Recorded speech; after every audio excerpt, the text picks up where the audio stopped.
Mike, turn your games down.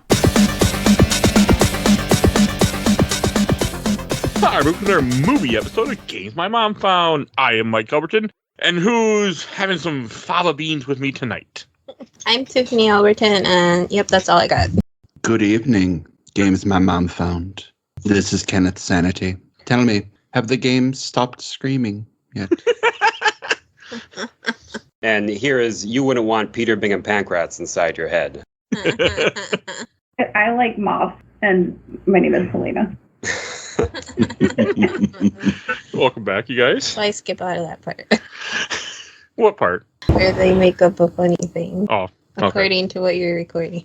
Yes. All right, so we are here to talk about a movie that I love, which is weird for me to say, and a horror movie in the same sentence. So we are here to talk about The Silence of the Lambs, directed by Jonathan Demme? Demme, yeah. Okay. Demme. And came out in 1991. I still can't get over that. I barely alive. know, I didn't see this in 91. Hell, Peter could vouch, I'd be fucking terrified. You were afraid of Jurassic Park. And not 91, I yes. concur. I will say that I remember this movie. I don't remember it coming out, but I remember the posters for it in the video stores, and I remember it was terrifying just with Jodie Foster's face and the moth in there. Yes. I was like, what's this movie about? I don't ever want to see it. But be not even born when the movie came out. Oh. I hate you.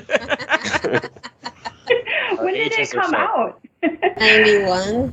Is that what you said, 91? Yes. So I was like 9. February 14th, 1991. Ooh, Valentine's Day. Day. Oh, that's a great movie for You would want to be taken to Valentine's Day to a Well, horror I movie. mean, we went to see Titanic on Valentine's Day, so... That's a horror movie right there. But a real one. This was a hit, so it was #1 for a couple weeks at the box office. So I would, people did go on Valentine's Day to be like, I want to see that serial killer movie. You got those certain people that are like, yeah, let's... Yeah, I'm married to one of them. He's looking at me like that. Yeah. You're going to say something, Ken. No, Raising your hand, Ken. I was raising my hand because I was one of those people. So I always like to kind of start off with like memories of this movie. When I was younger, I was terrified of horror movies. I don't think I still am. Oh, you never grabbed that. Not really. But I watch more, and I don't know why I stumbled on this movie. I don't know what it was, but I said, okay, I'm going to watch this movie, and I freaking love this movie. I've probably seen this over 10 times now, easily. Sometimes I'll just put it on, like just a couple times, oh, it's on Netflix, I needed something to watch while I'm editing, so I'll put it on, and then I just start watching the movie instead of editing. That's happened more than once.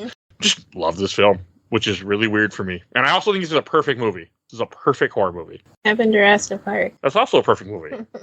There's a few that fall in that category I consider perfect movies. This is one of them. They all came out in the 90s. Right? Wait, no. Raiders of the Lost Ark came out in the 80s. Right, okay. Well, there's some exceptions. Yeah, it's Yeah. it's weird. It's like a certain time frame. Do they just go in order? There's a few movies that to me fall in that category. Tiffany, what is your history with this film? I mean, I probably, like I said, I was 9, so probably not seeing it in the theater. However, once it came out, I'm 100% my dad rented it and I watched it. I believe that. And Helena.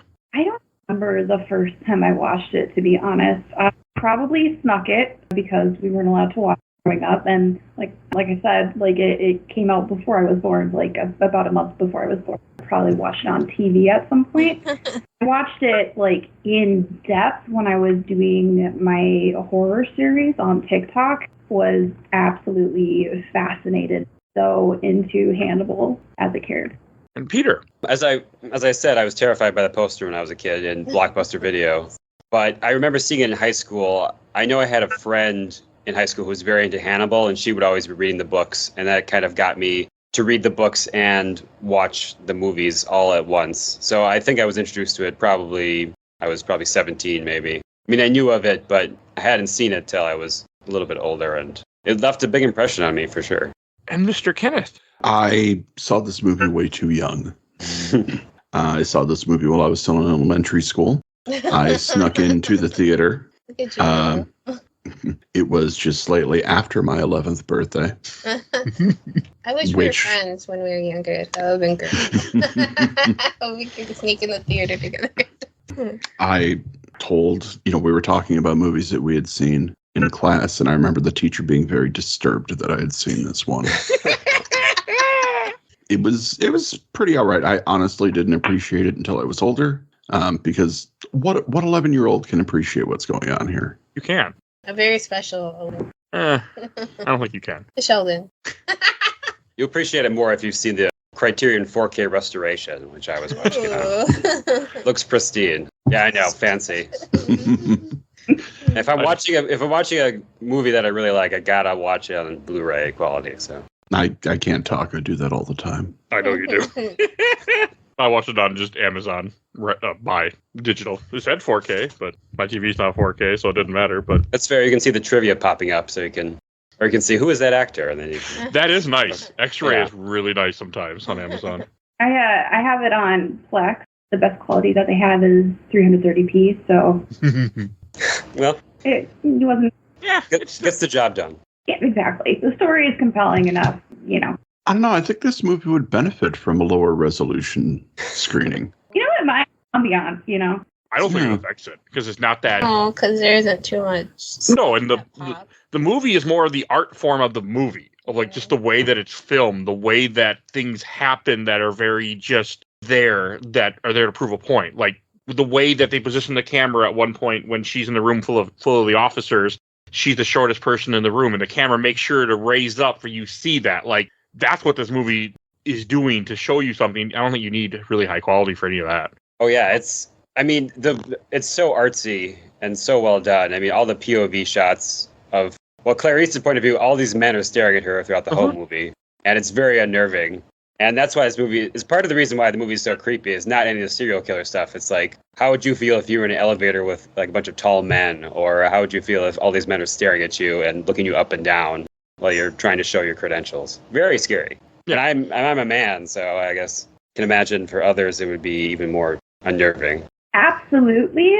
Could not meet any professional that does not sexually harass her at some point. But the whole thing, and you know, with the view of all the people behind her, I think it's also to demonstrate that she's like the only female. It's like a very male-dominated field, which at the time, which really lends to it too, is like she's really alone on her island. I think interactions she has with other women, and then her roommate. I'm not sure about the other woman that was her friend. What about her? If she was her roommate or I don't know. They never say or show, but she's just there like random. Fellow trainee, maybe. Yeah, it's like she's the only other woman, I think. Only other woman. That isn't a victim. Well, I mean, she does talk to a couple people here and there. Okay. You got Senator. Yeah. Right. Yeah. But I mean, all the other. I mean, she's kind of a victim too, in a way. Yeah. Well, she is. Her daughter's kidnapped. Yeah. And she also gets sexually Hannibal. So. Yeah. Exactly. Yeah. Man, he plays that part so well. So good. Anthony Hopkins. My God. I love Anthony. He was not well known. Oh, he wasn't well known at this point? He's well known in England. Okay. And he done yeah. Well, I'm sorry, what was that? Oh, I said it was this movie that really kind of got him from being, you know, Anthony Hopkins, actor of stage and screen, to Anthony fucking Hopkins. Right. Yeah. He had done very few American movies before this. Is he American? No. Oh. No. No, he's from Wales, England. I think it's both. Okay. That I did. I didn't know that either, so don't feel bad. And Ken, before I forget and wait 30 minutes again, what's the plot of this movie? I wrote one down, actually. You wrote one down. Good, you take it this time. No, I did not prepare. I'll get ready. All right. Here's my plot summary. A new serial killer is on the loose, Buffalo Bill. The police are stunned with what to do. Jack Crawford enlists young Agent Starling to talk with psychotic serial killer Hannibal Lecter to help them with their case and track down this Buffalo Bill. There you go. Did you copy and paste? No, I just wrote that as we were sitting there watching the movie. Bravo. That was Not as good as Ken, but I tried. I think it's all the way Ken does his voice. That too. That makes it up. So the way this movie starts off, I think is also very interesting. How it just starts off in Quantico, Virginia, and it just shows Jodie Foster running, and that's it. Like that's the initial thing. There's no dialogue. It's just her running on a course and going through the course before she's called by another agent. I think that's a good subtle way to start this movie. Yeah. I think so that part is especially for watching it. So I lived in Seattle, and don't ask me the name of the city. It was around that area that were jogging, were getting murdered while they were out. Oh. So watching her run through the woods alone, I was kind of like, it just, with that knowledge, uncomfy. I get that completely. I mean, it's like that whenever a woman through the woods. Yeah, no, it's not safe, and it's terrible. Or, but just it's in the not park safe. in general. This world is terrible. I mean, I say that all the time to people. So, but you get kind of like a theme what this movie's going for pretty quickly. Like when she goes to Crawford's office, she walks up to the two guys that are just talking and asks them like, "Hey, I'm here for Crawford." They're like, "Just wait in his office." And it's just, again, it's, the idea of showing her that she's in a men's world, that it's all men that are around here. Everyone in this position is men, and they're just kind of. I don't think these guys oogle her. I can't remember if they do. Ogle her? Yes, that word. I create my own language, as Bill says. What's an eagle? I don't know. Me mispronouncing words. Well, I'm going to correct you. Or maybe I'm not, because it's pretty hilarious. It's an endearing quality of you, Mike. So It definitely is. It's part of the show at this point. But no, that's just something that I keep paying attention when I watch this movie, is how often the men look at her and how often they make it so that you see it, because it's what they're going for in this movie. Every time. Mhm. Every time she meets a man. Yeah. I mean, it's probably what a lot of women go through, so It's not off. I like the actor that plays Crawford in this, too. I think he's amazing. Scott Glenn. He does a great freaking job in this movie. I don't know who that is. Yeah, he's big in the 80s, 90s. He was, among other things, he was in The Hunt for Red October, The Right Stuff. I think some of the new Bourne movies. But he's a good actor. He's he's a supporting actor, but he gets the job done. He's a solid person. I recognize him from, he's been in a lot of stuff that I've seen. Yeah. He was never in, he was in Marvel's Daredevil. That's also where I know him from. He was Stick. All right. There you go. Yes, other stuff, but that was... That's where you remember. That was the more recent... That was actually the most recent thing I've seen him in. Yeah, he's an interesting character because, he's definitely paternalistic, and, he's at least less of a perv to Clarice and other people. I mean, he gets to know her, and he gets to, appreciate for what he's done, even though he's still definitely sizing her up at some points in the movie. But it doesn't feel like he's seen her as an object as majority of the men are in this movie. Right, correct. I felt like it was more like he was sizing her up to see what she could do, to see how she profile or what she is. Yeah. Let's see what this chick can do, because, not as good as men. I mean, also, I don't think you should send a cadet in to talk with a serial killer, but it worked in this movie. So I interpreted him, I think the not telling her about with sending her to speak to Hannibal was, a choice, but overall I think that was probably because Hannibal would have seen through it. But I feel like men view Clarice as their protege. That's Hannibal and Crawford. And we see Crawford with a good mentor and the type that you would want, that challenges you, tries to bring out, the best of your abilities. He really does that throughout the movie, where the situation, and he's noticing that be like, Clarice, look again. And I really to hone that eye, but in a really kind of nefarious way. It basically Hannibal's challenging, she's good enough for him, and he thinks she's good enough but she just has to, get more experience. Okay. Agreed. Yeah. And I was thinking, how far is Baltimore from Quantico? I didn't look this up, but I was just curious. I'm forgetting what state Baltimore's in. Maryland. Okay. I guess all that area is so close together. I mean, Quantico's close to D.C. and D.C.'s close to Baltimore. I imagine you would drive there in a couple hours. See, I'm too used to the Midwest. If I want to go to another state, okay, get in the car, a couple hours. Unless somebody knows more than I do. They're literally 1 minute away from each other, so that was a good estimation. I was near perfect by 1 minute. Damn. I was just thinking about that. I'm like, why are you just having her just drive to Baltimore? And she goes to it 3 times, but I guess if it's not that far, to me, it seems like, you're driving across state lines, but I live in the Midwest, so everything's far away from each other if you leave a city. You're going to want to avoid DC traffic, though. It's probably a mess. But if it's 2 hours, 2-hour drive's not that bad. You'll deal with traffic conditions, yeah. Especially for work, if you're getting paid for it while you're doing it. I think that I'm assuming she's not, but... Well, yeah, no, she is. She's salaried, I'm sure. I don't, or a trainee. I don't know. I don't know what a trainee is. I think trainee, I can Google it, but I'm pretty sure the FBI pay them because they would want them to stay in the program. You make $80,000 to $120,000 a year as an FBI agent. I found out when I was Googling. Just before when we watched this movie, I'm like... 1991, though, that's the question. They earn GL10 salary brutality pay for Washington, D.C. area plus availability pay, which is 25% of their basic pay. So I don't know what they're, they're not. You should be paid well. It's a dangerous job. Mm-hmm. So they should. That doesn't mean anything in this country, but they should. They should. And then when she does get to the Baltimore hospital, the first thing you do when you're introduced to Chilton, which this guy feels like a villain to me in this movie. Like he's another one of the villains. 100%. Yeah. He's the worst.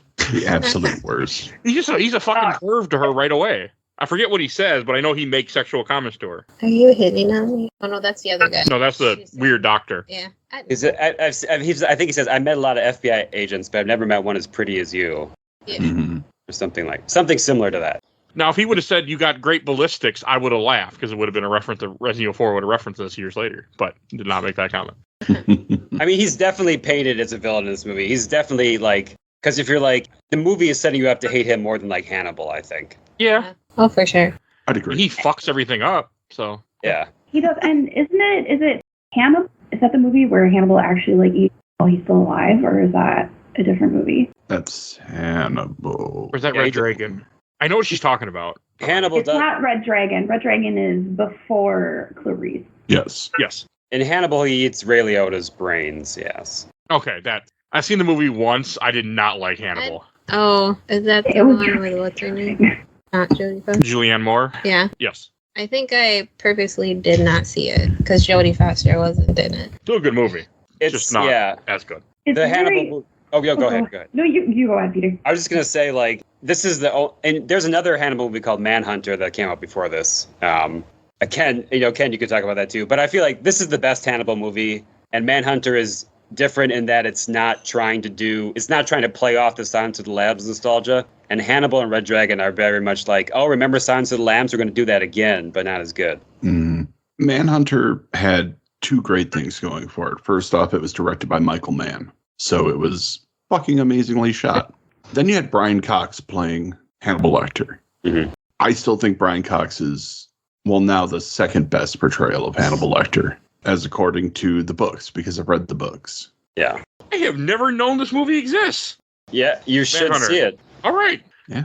You got Challenge accepted. William Peterson's in it. Gil Grissom from CSI doing Will Graham. Yeah. Manhunter is, basically Red Dragon. Yeah. But it was also adapted in the third season of the exquisite show Hannibal. Yes. Is Mads Mikkelsen your favorite Hannibal?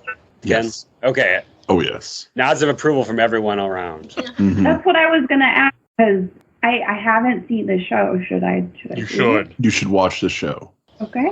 The show is... There's no way that show should have been on NBC, but... Yeah.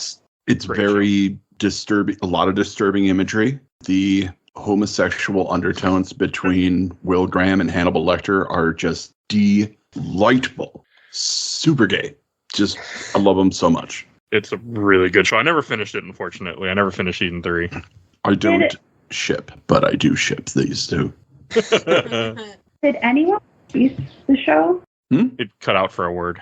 Did Clarice the show? Oh, Clarice. Oh, I had no idea. No, I don't think she's in the show. I didn't watch that show. There's a show called Clarice. Oh. Yeah.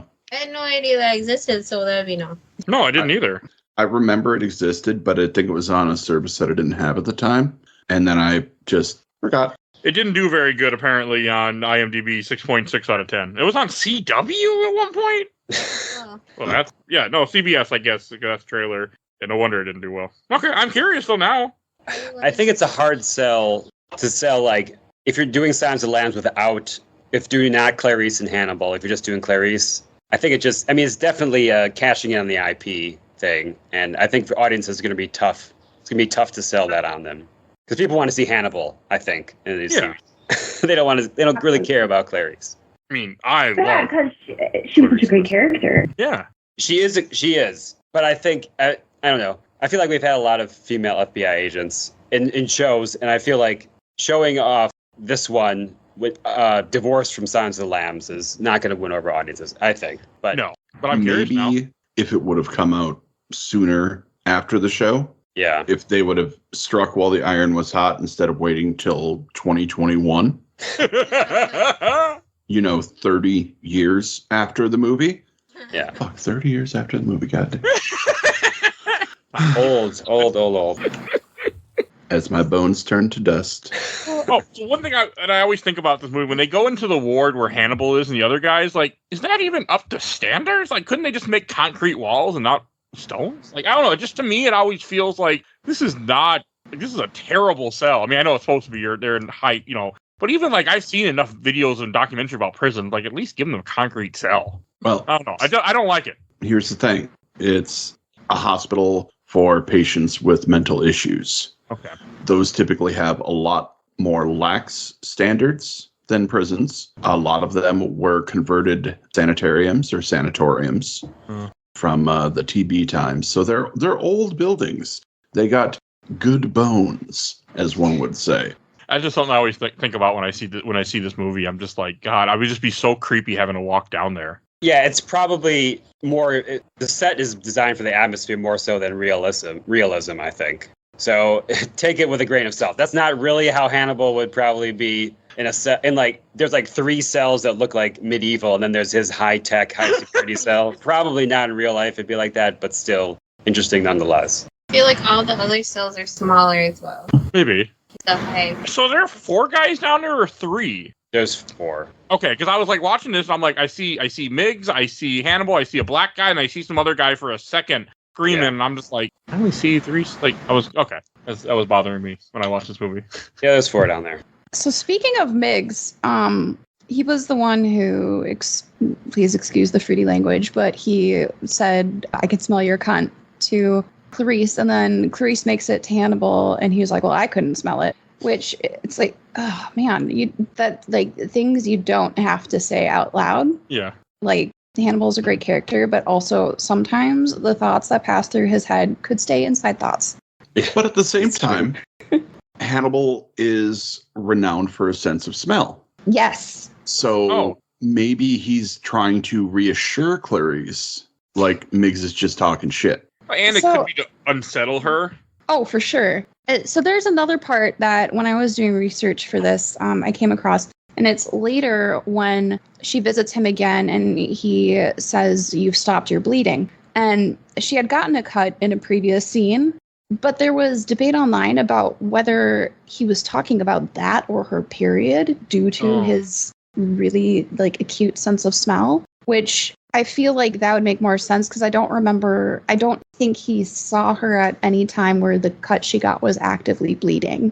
And I can't remember if it was actually visible to him when she went to visit. What was on? Pan down to her pants. No, and I'm assuming it wouldn't be because she would have put on new pants the next day. Assumingly, It's the next day. It is the next day. Yeah.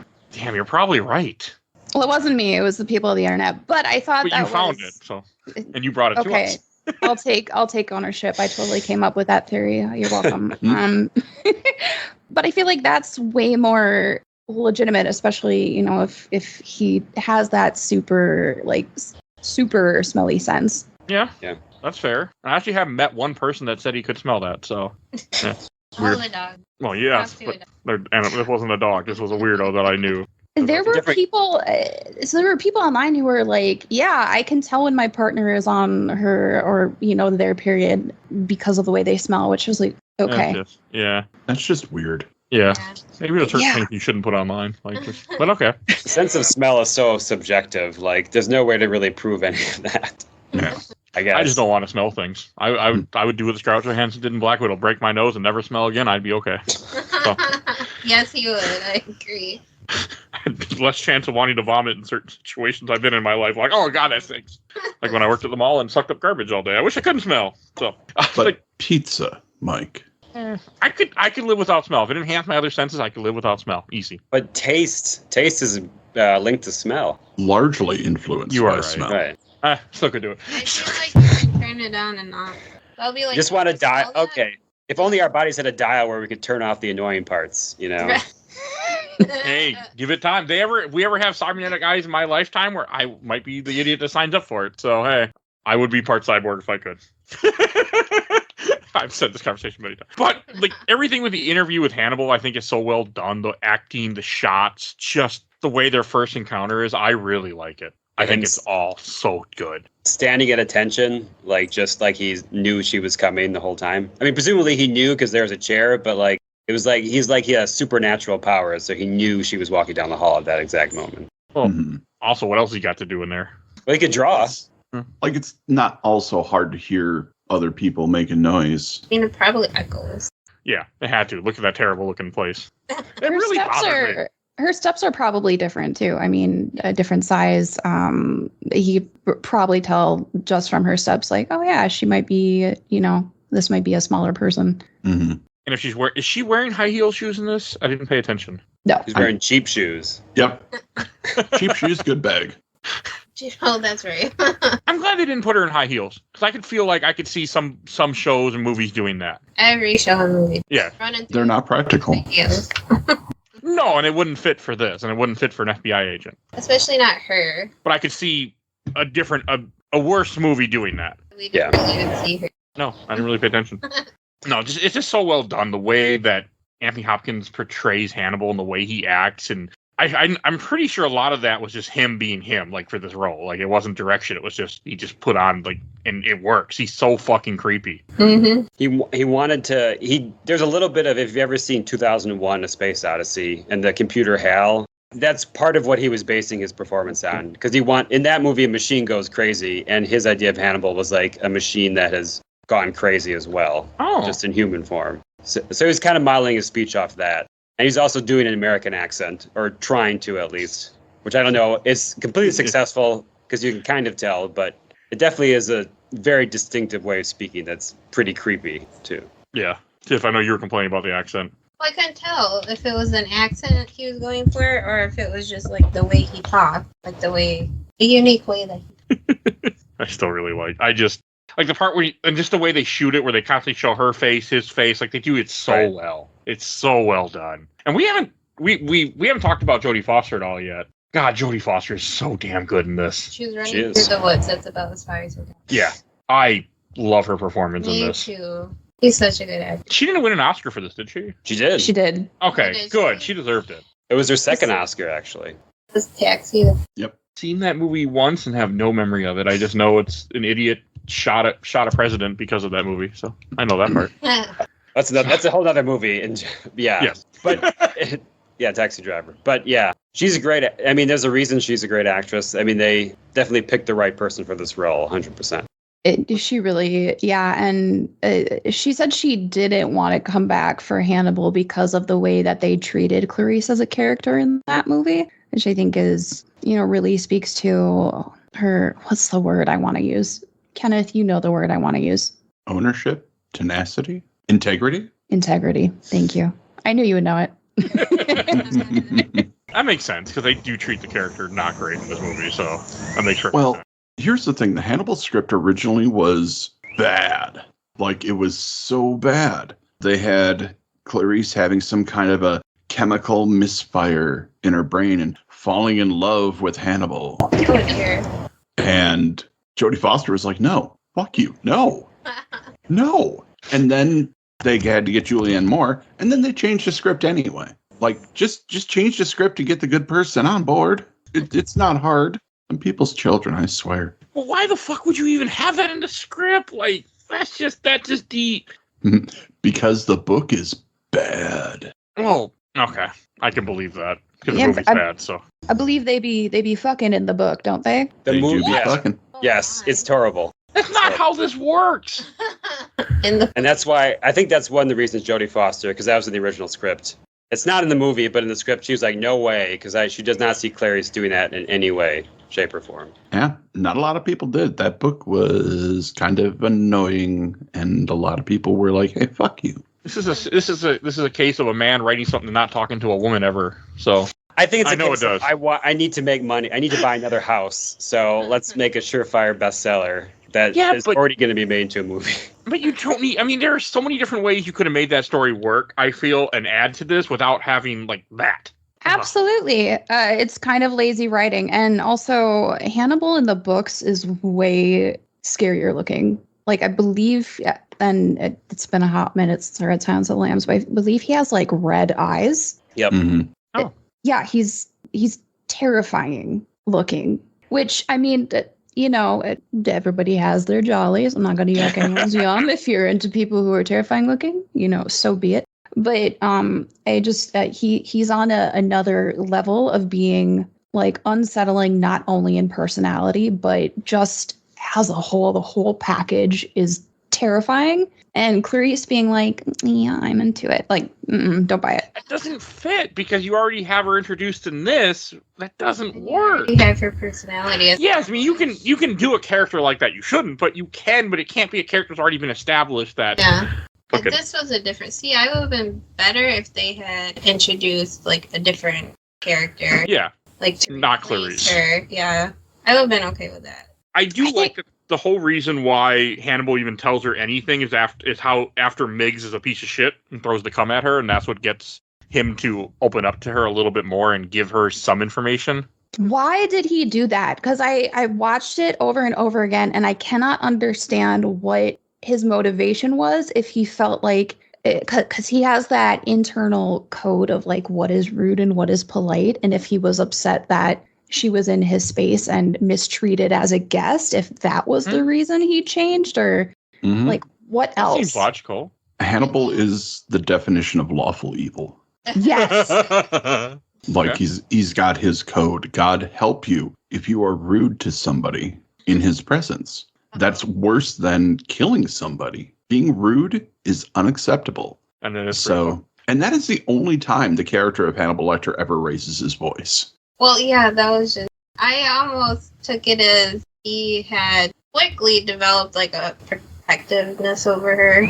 And that's why it made him furious. That's how I always took it, too. But that makes more sense, what Ken said. Yeah. Okay. I don't know if it's a protectiveness. I think at this point, she's a toy. Yeah. Yes. She's a new plaything, just further going to the objectification of Clarice Starling. Throughout this entire movie, everybody objectifies her. Hannibal, Crawford, the random cops, the entomologists, everybody objectifies her. I was just going to say that's something that continues throughout the entire movie because our killer absolutely objectifies as well. I'm assuming that if you are that type of person and you're killing somebody, you have to objectify them. But I wouldn't know. So I don't know. Like that's how I take it. Like to do that to a human being, you have to objectify. I mean, people do it with animals. Like they objectify it as something, less than what it is. If you're a butcher or things like that, I think you have to in those situations, unless you're just crazy. I mean, we're getting not to get ahead of ourselves, but there's a point where it slips with. You can tell when Buffalo Bill has the young lady in the pit, and he calls her it. Yeah. But she's trying to appeal to him. At some point, he loses it and says, "Put in the fucking basket." And you get the sense that like she's getting to him. Like he's trying to see her. She's trying to get him to see her as a person, and he lets it slip for a moment, and that's what makes him really angry. Before we fully move on, I wanted to go back to the Miggs Hannibal thing. So when Clarice first sees Hannibal, he is not sexual to her in any way. But after Miggs throws the cum at her, when I'm sorry, there's no better way to put it. When she goes back, he starts sexually objectifying her. He is asking about, oh, do you and Crawford, like, is Crawford into you? Like, is he trying to fuck you? And she's like, well, now you sound like Miggs. Before Miggs had done that to her, it wasn't like that. And Hannibal, when he met the senator, he immediately jumped to, the sexual objectification too. So he has this like code of like rudeness and stuff, but he also is a hypocrite because he does things that he thinks are rude when other people do that. Fair. He doesn't follow his own code. Yeah. I don't think he's doing it because he's that person. Mm-hmm. I think he's doing it to provoke, to get a reaction. Okay. Because he would have seen how much Clarice was so disturbed by that confrontation with Miggs. Next time she goes to see him, he wants to have the upper hand in their meeting by throwing her off her game sooner so that he can get more information that he wants out of her. That's fair. I think that's a good read on it. It's right after the scene when she leaves the hospital, she's crying at her car and you have the flashback of her as a kid. And I like how it kind of makes you think she could be crying about either thing. Is she crying about the flashback, or is she crying because there's some fucking weirdo threw cum at her, which is a very fair reason to be upset. Like, that's just fucking disgusting. And, like, everything happening at once. I think they do a good job of it. And then he goes back to the training. I always like the training courses. I don't know. I always thought that was just cool little scenes in here. Yeah, they really filmed with the FBI, and the FBI cooperated because they thought that this would give them recruits, which they probably were right. So they really filmed it at Quantico. Is this the part where she ends up like doing the training where she doesn't check her corner and then almost gets, and then he's like, oh, boom, you're dead. Yeah. Okay, which again plays in near the end because then she checks your corner. Yeah, exactly. Everything, you put it in the script for a reason.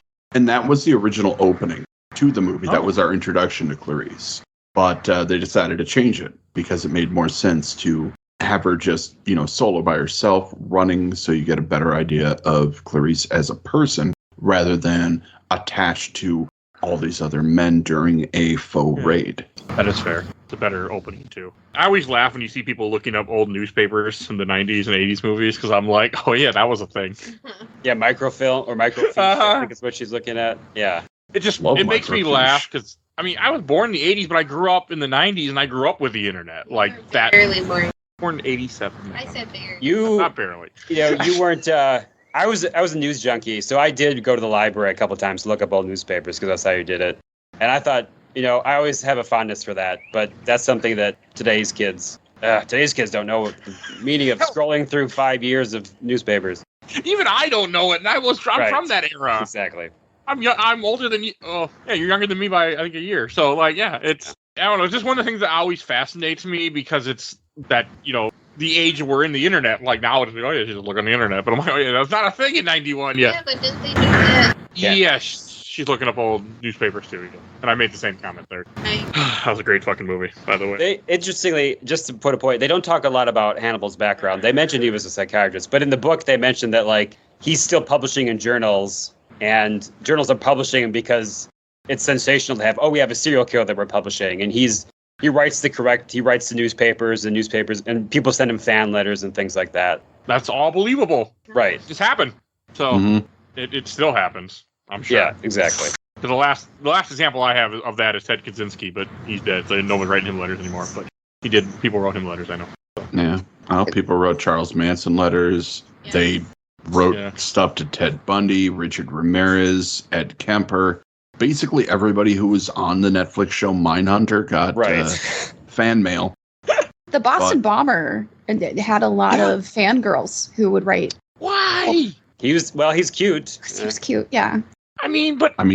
Why? Girls go. Maybe I can get it more of an intellectual killer, but you just put a bomb down. Anyone who's famous will get fan mail, no matter if they're famous or infamous. Yeah. No one's sending me fan mail. You need to do something infamous. I'm neither, so. Damn, get wrecked. And this is where she finds out the note about going to the storage place because he gives her. Does he give her an anagram? Is what it was?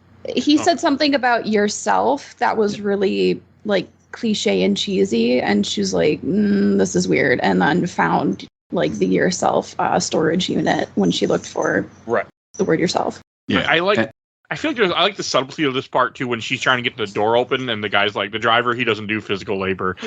And just like the little things with that, or when she goes underneath it, she's like, well, if something happens, essentially the door, falls on me. Here, call this number. I think that little storage locker hint is probably the first of many narrative leaps of faith.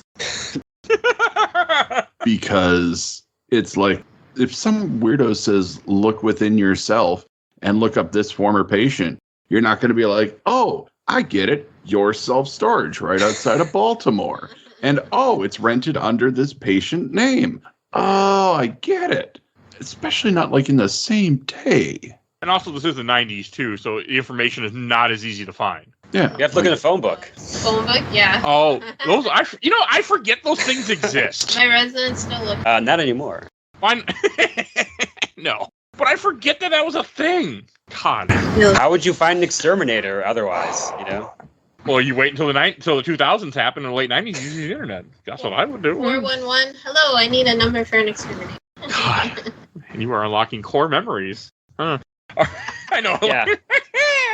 I was born in 87, but apparently I didn't exist till internet became a thing. I'm starting to realize I just didn't exist for 10 years.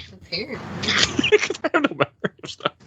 So when you get the head in the jar, I have a couple questions about this. So was there a moth that they found inside the head too? They did eventually. Yeah. Okay. Because I know they referenced that later in the movie, and I was just wondering about that again. Like, was that what I heard correctly? After they found the chrysalis in the latest body, they went back, checked the head, and that's when they found it.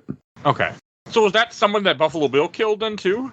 Yeah. Supposedly? Because when Hannibal talks, I don't know whether you're supposed to trust him or not, because he's a liar. So when he's making the comments about Buffalo Bill being his patient and these two guys came, like, I didn't know if any of that was actually true or not. That's what I was wondering about. I mean, he knows. It's true that Jamie Gum was a patient of Hannibal at one point, right? But he doesn't reveal that right away. He goes about it in circles to toy with everyone. Yeah.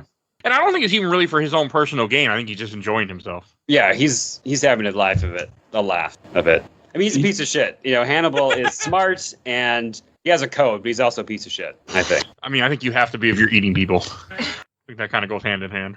I don't know. I'd try it. But it depends on who you're eating. Hannibal's bored. Yeah. Like, all he has is those cell walls and the most appalling company. Right.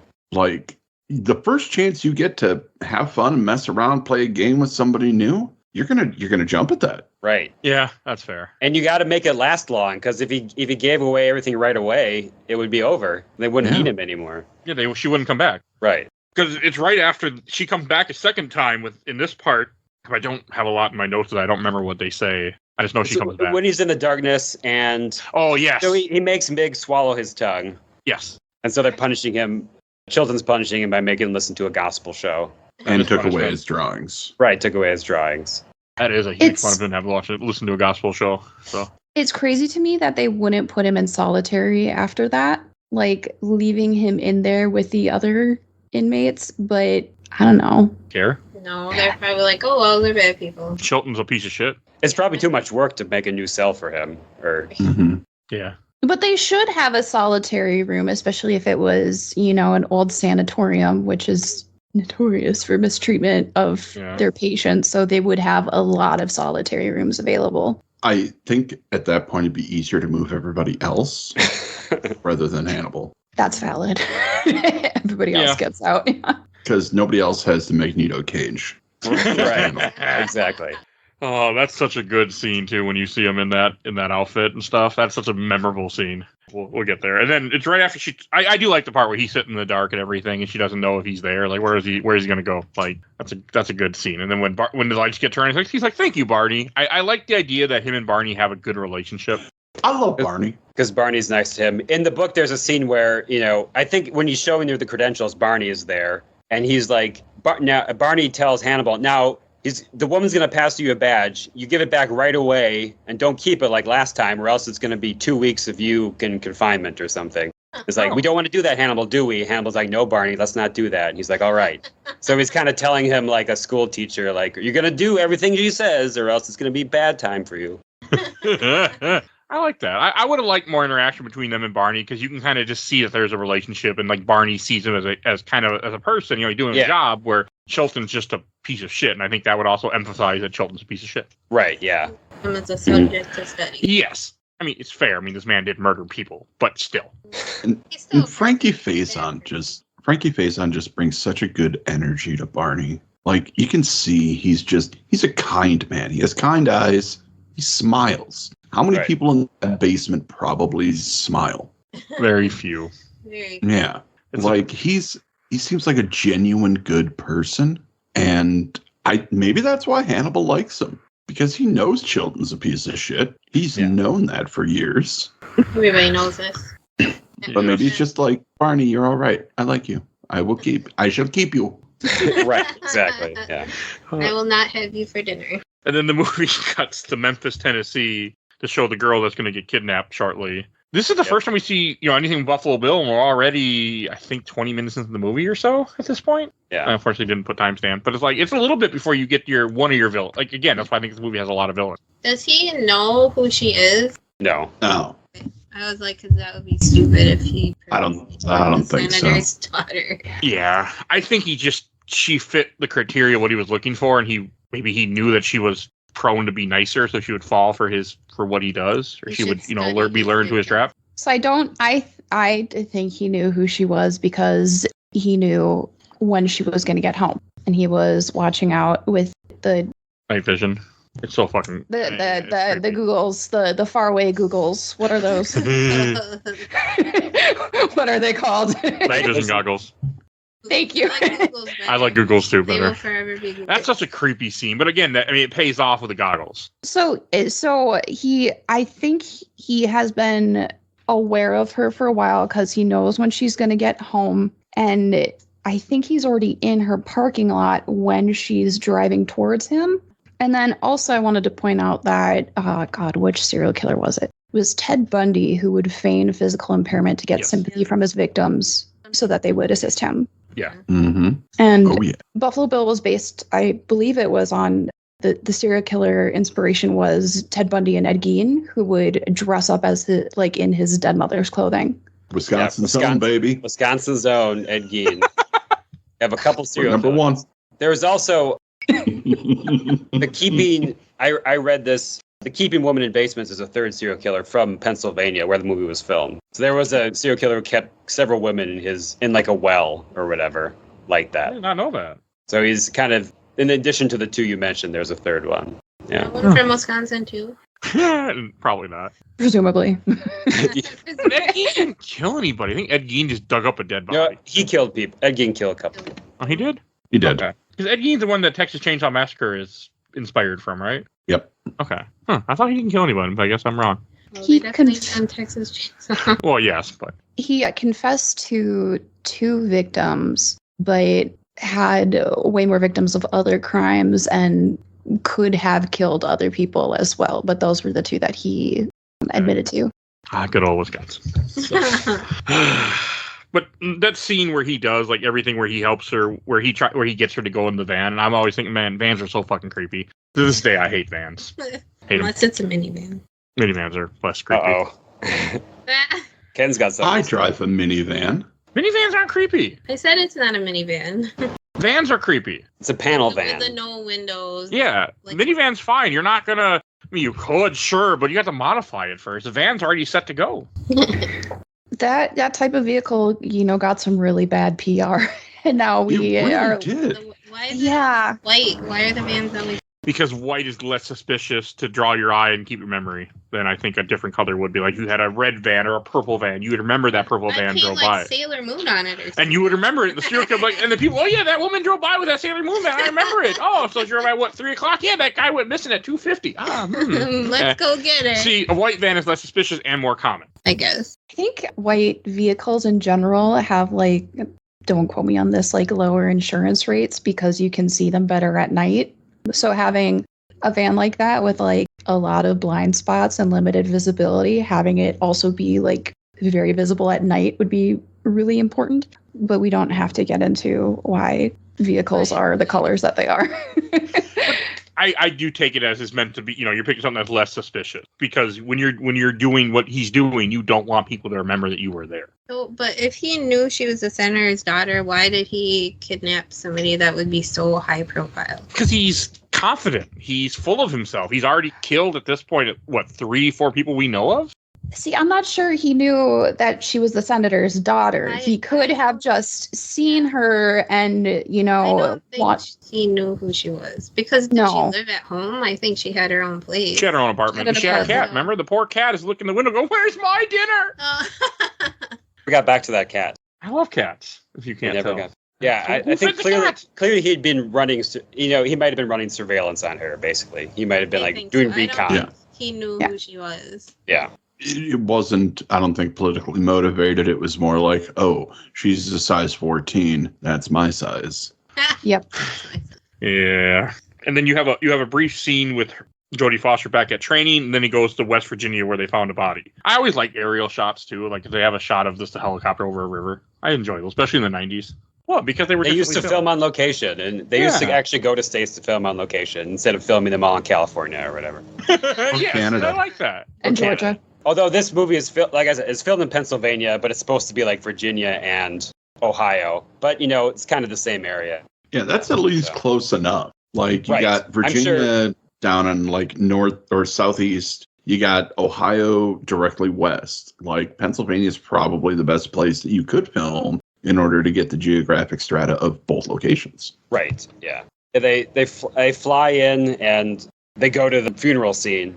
That's what the next one is, right? Or the funeral home, the mortuary. Funeral home. Yep. This is so many good angles in this part, and so much of pushing the narrative of what they're going for with like how Clarice is the only woman in this room with a whole bunch of dumb cops. All cops. And they're all white too, which fits the area. That's the 90s. What 90s in Virginia? Yeah, it's gonna be all. Yeah, Virginia's still like that at times. There's how they vote. There's the scene where they're all standing around. And there's one cop in the front who looks her up and down.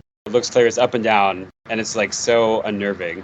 Yeah. I was going to say, my beef with that scene, I did a little bit of criminal justice and crime scene investigation back when I was in college. I was sure I was going to be a criminal psychologist, like, for years, possibly because this movie had an influence. But when they're doing the post-mortem on the victim and they open her mouth, that part really bothers me because a body of that, like, age and decay, the mouth would not open like that. And I know they had to have an actor do it. Like, I get it. But like the mandible would not open that way. And that really bugged me. Yeah.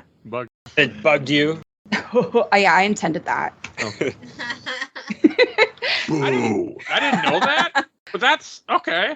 I didn't think about that, but that's not how a dead body would work. But I also never been her. So would you have to doesn't it depend on how long the body's been there, because there's a certain time where rigor relaxes, right? All right, let me look up our decay time frame. When did they find the body, and when was she dumped? Is this the first girl or no? No, this is the most recent. Yeah, third or the fourth. So yeah, how long has she been there? Did they really? Because the little pieces of her body they showed didn't seem really decomposed.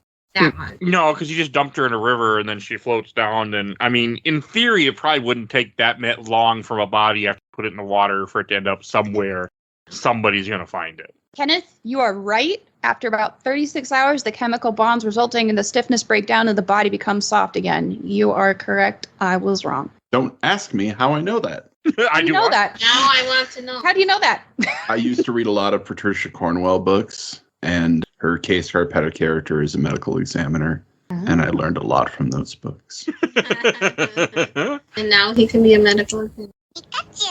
There's the detail where they put the, I don't know what it is, the vapor or whatever under their noses is really good. And they don't call it, they call attention to it. They don't say, here, put this on your nose. They leave it to the audience to decide. Like, they're doing that to mask the smell. And I was just thinking, I was watching it. I don't know if maybe I'm old, but I'm like, in a modern movie, they wouldn't do that. They just open the body. They wouldn't have a whole scene where they put it on their nose. So also, I really appreciated that. Clarice turns when she puts it on her nose. Right. She turns away from the camera, so you just see her back where the two men just do it right in front of the camera. Right, yeah. Again, that was on purpose. Well, she turns away from the body, and when she's reporting what happened to the body, you can hear shakiness in her voice because, I mean, she's still fresh. Like, she's still new to this, and even though, she can handle herself, this is still a very alarming, thing to witness, and you can see that she's not desensitized to it yet. Okay, good point. I didn't think about that another movie wouldn't have that scene. I mean, is that still a thing? I'm assuming. Oh, yeah. Okay. I've never been around that. It just seems like a very insidery detail that I'm sure was in the book. And I just don't know if a modern movie would take the time to put that in there. Because normally they open the corpse up and they see it, and normally the smell doesn't have a factor in it. Normally, no, because I've watched a lot of horror movies and serial killer stuff and things like that, and I've never seen this in any other movie but this. No. Hence the reason my dumb question if they still do that, which, yeah. So, okay. If you will permit me a momentary tangent. Of course. I was married once upon a time back in the day, and this was my first marriage. And our photographer for the wedding was actually somebody that my aunt knew. My aunt used to be a police officer in the horrible city of Kenosha, Wisconsin. And he was a crime scene photographer. So that's actually where I had first heard that was a thing that they still do, is putting the Vicks under their nose. So that takes up most of the smell, because apparently bodies smell horrible. Who would have thought? Yeah. Well, if you got one dumped in, she was dumped in like a watery area, right? Like a bog too. Right. That she would be putrid. Right. Yeah, that'd be quite bad. Yeah, because of the smelling and the bloating and the slippage too. Oh God. I'm very happy they didn't portray any slippage in this movie because that was like, and like I think having beef with like how realistic is this? Like if you had a body with slippage, that would be absolutely horrific. Like in a movie, that would Dumb question, but what is slippage? Want to take this one, Kenneth?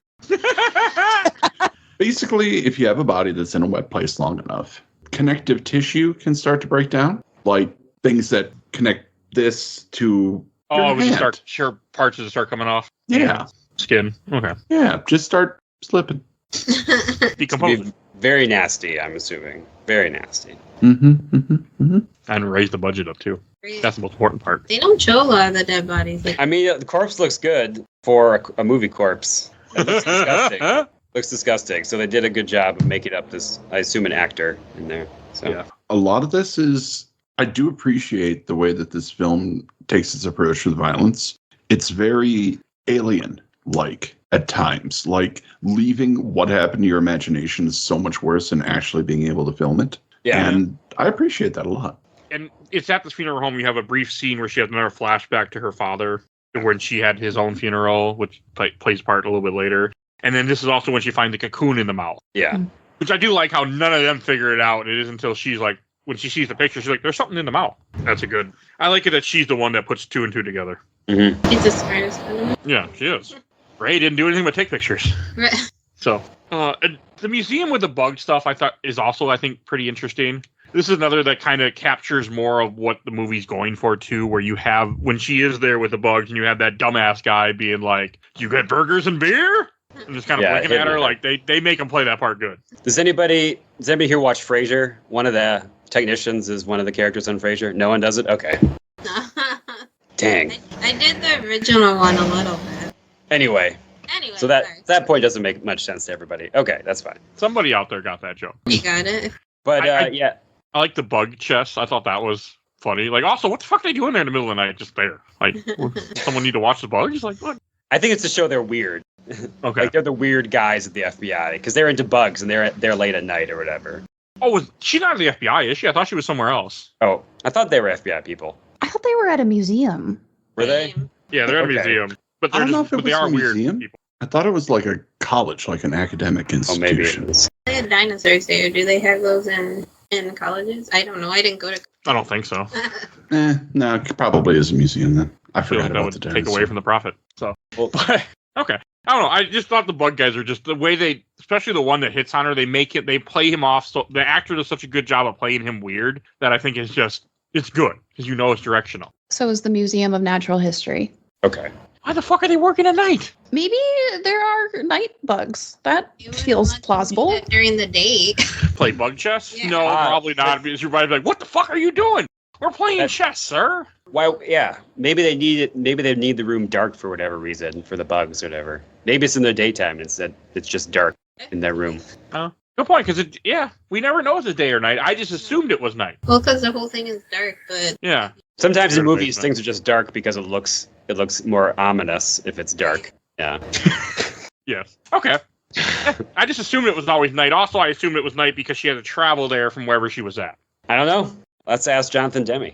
I'd like to, but I don't think that's going to happen. He's dead. Yeah. Oh, well, then that's definitely not going to happen then.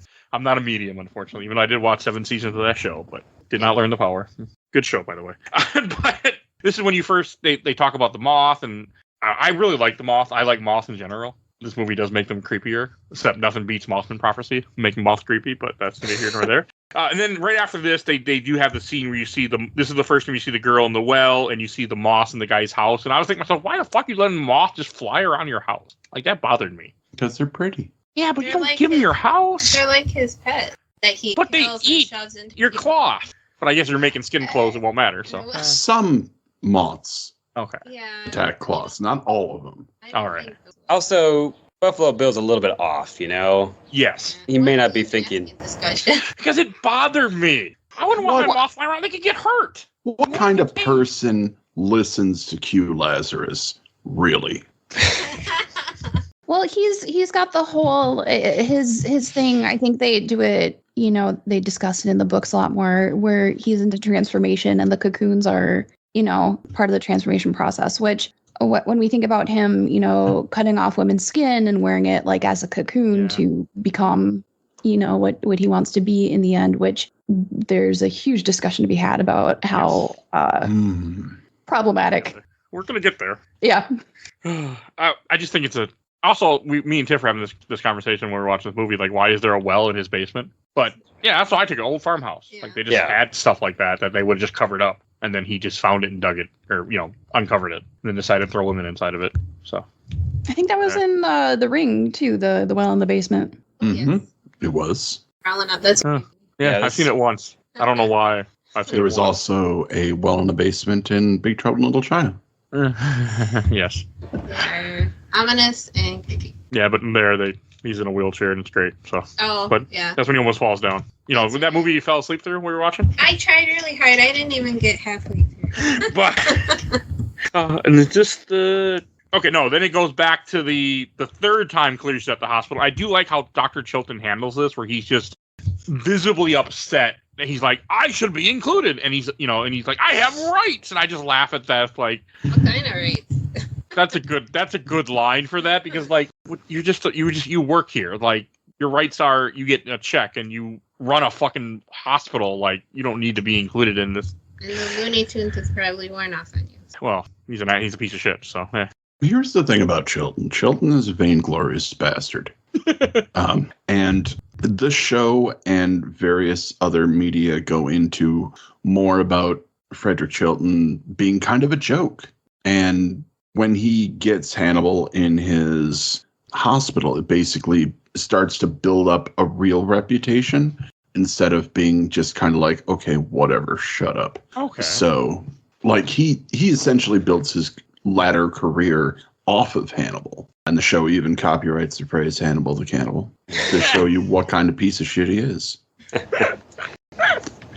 I was just going to say real quick, we haven't really said anything about it, but Anthony Heald does just absolute chef's kiss as the perfect sycophantic piece of garbage that is Frederick Chilton. Like, he's just so good in this role. Yeah. You hate him immediately. You hate him. I feel like he's been a good actor. Yeah. Yeah, he was kind of typecast as that. I can think of a lot of movies where he's in that, playing a very similar character who's like a snivelly, like, jerk. Mm-hmm. He's very smug. He was a smug asshole. He could be worse typecast as a character. Like, he's really good. Yeah.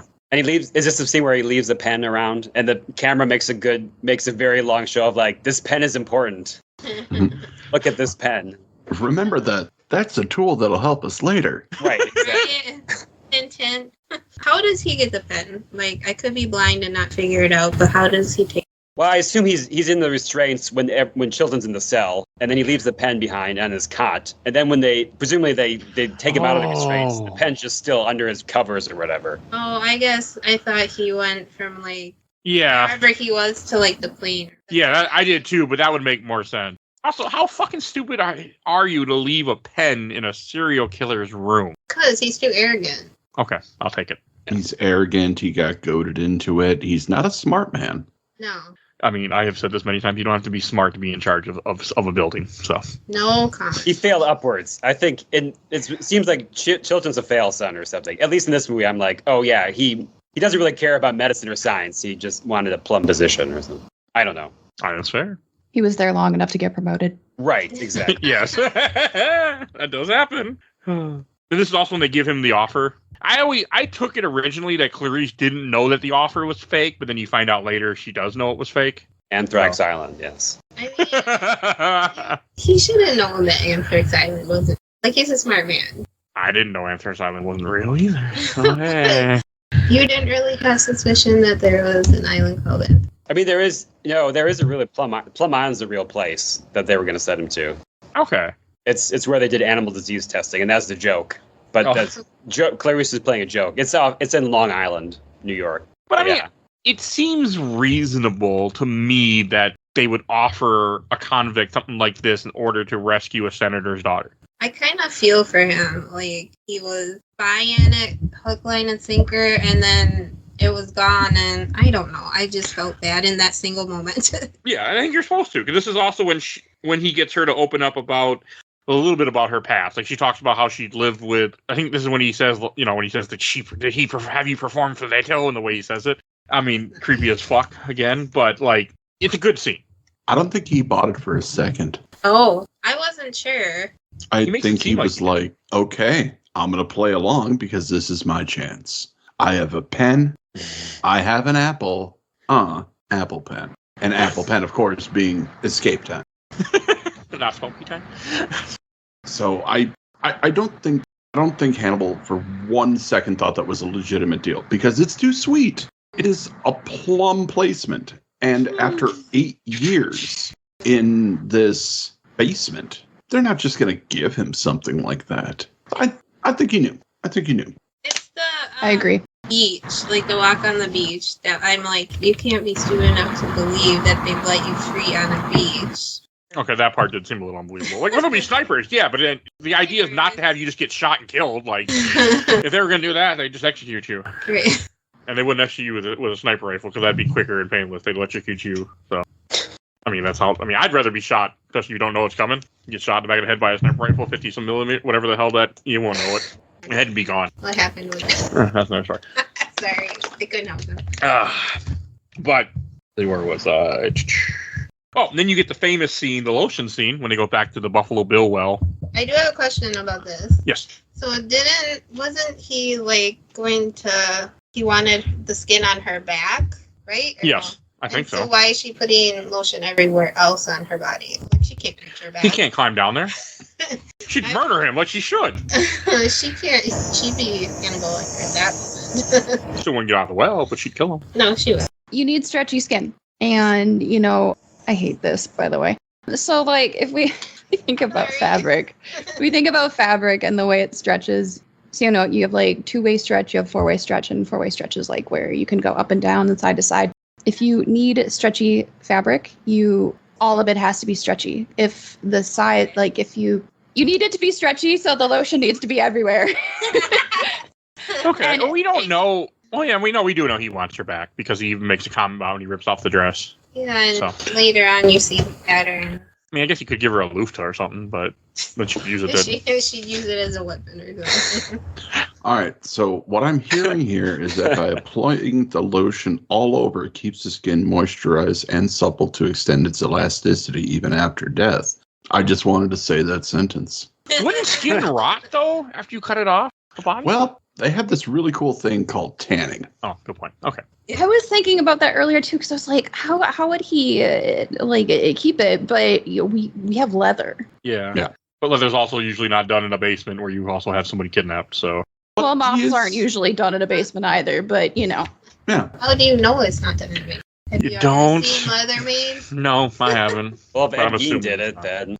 And the thing about the stretching too is you need the seam allowance. So you need more fabric. You need more fabric to work with than what you're actually going to use, because there has to be seam allowance. I love that you know this. I know why you know this, but I used to be a cosplayer. I swear to God, I'm not making human suits. Like, I used to make costumes. I want an entire episode about this. I want you to... I was just thinking about when you see him like stitching it together, I'm just like, well, would that work after you tan it and everything? That's what went through my head. Asking this question. I don't. It's good. It fits the movie. It's good radio. Yes, that too. They have special attachments for your sewing machine specifically for leather. There's a different type of needle that you use, and it's the puncture is a lot higher because of how thick it is. I was wondering how he did. That's what I was thinking too. Like, we have leather, it's just not made out of human skin that we know of. That's it. Now, well, first off, yeah, they do have human skin leather. I've seen some things. Anyway. Why do you know this? It's not hard. Don't ask. Just look it up. Did you ever read like the strange Wikipedia articles where they talk about the books bound in human skin or whatever? Yeah, but there aren't. I don't think there's many of those left, are there? Because I know there was one at a museum. Oh, okay. There's. I mean, you probably can't go to like your local bookstore and buy one, but they're there. I dare you to go to Barnes & Noble and ask for... Well, it's history. I mean, if it's from the 1700s, I mean, 600, that's fine because they were fucking weirdos and they were killers. So we're still killers. But, like, that fits because it's history at that point versus something like today that exists. I want a Silence of the Lambs hardcover bound in fake leather. Right, or fake skin. Yes, I would buy that in a heartbeat. Maybe it's on Etsy. Go look on Etsy. And we even got that fake tattoo skin nowadays, so I'm willing to bet somebody's gotten creative with that. My whole concern with the outfit that he's making is he would have to tan it beforehand, because if he sews the outfit, then tans it, there's going to be a lot of shrinkage involved. Yes. So he's really going to have to tan the hell out of that, get it workable first. Otherwise, it's going to be too tight and it's going to burst the seams. Maybe he should have upsized to like a 16 or an 18 so he had a little wiggle room. I don't think he's a 14. I think he's already upsizing.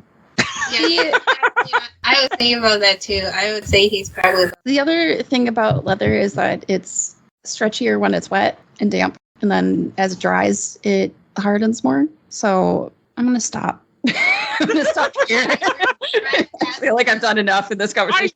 This is really good. I was wondering the same thing about it. So I was like, how does this work? I really regret As Kenneth said, it's good radio. It is. Good radio. That's what matters. That's why people will come here. So, and then he goes back to Tennessee, and you have a small... I love the fact they put the scene in when he's being loaded off the plane, and the guy asks Chilton for a pen, and Chilton starts looking for his pen. You just see Anthony Hopkins' eyes just like... He never wonder where that pen went, buddy? Like, and he just shakes it off. He's like, oh, well, I lost the pen. He's probably like everyone who... Yeah, the movie... I mean, you're fair, but at the same time, you're dealing with somebody who eats people. Maybe you should keep track of things. I mean, we're getting to the end of Chilton, so at his last days, he's slipping up, you know? In his last weeks of his life, he's slipping. But he doesn't know that. And he has Hannibal knows. And so he's reveling in his triumph. Yeah, because it's right after this, you see him talking to reporters and be like, it's Chilton, Chil. Like, yeah. It was all me. I figured it out. All me. Don't ask Clarice. No. Yeah, the scene in the airport with the senator is very iconic, and it's so good. Why did he... So I was wondering, why does Hannibal do that? Why does he start making the sexual comments to her? Like, what was the point of it? Wants to provoke her, wants to have fun, I think. He wants to show he's in charge. Like, all these powerful people, this powerful senator is like, we need your help, you know?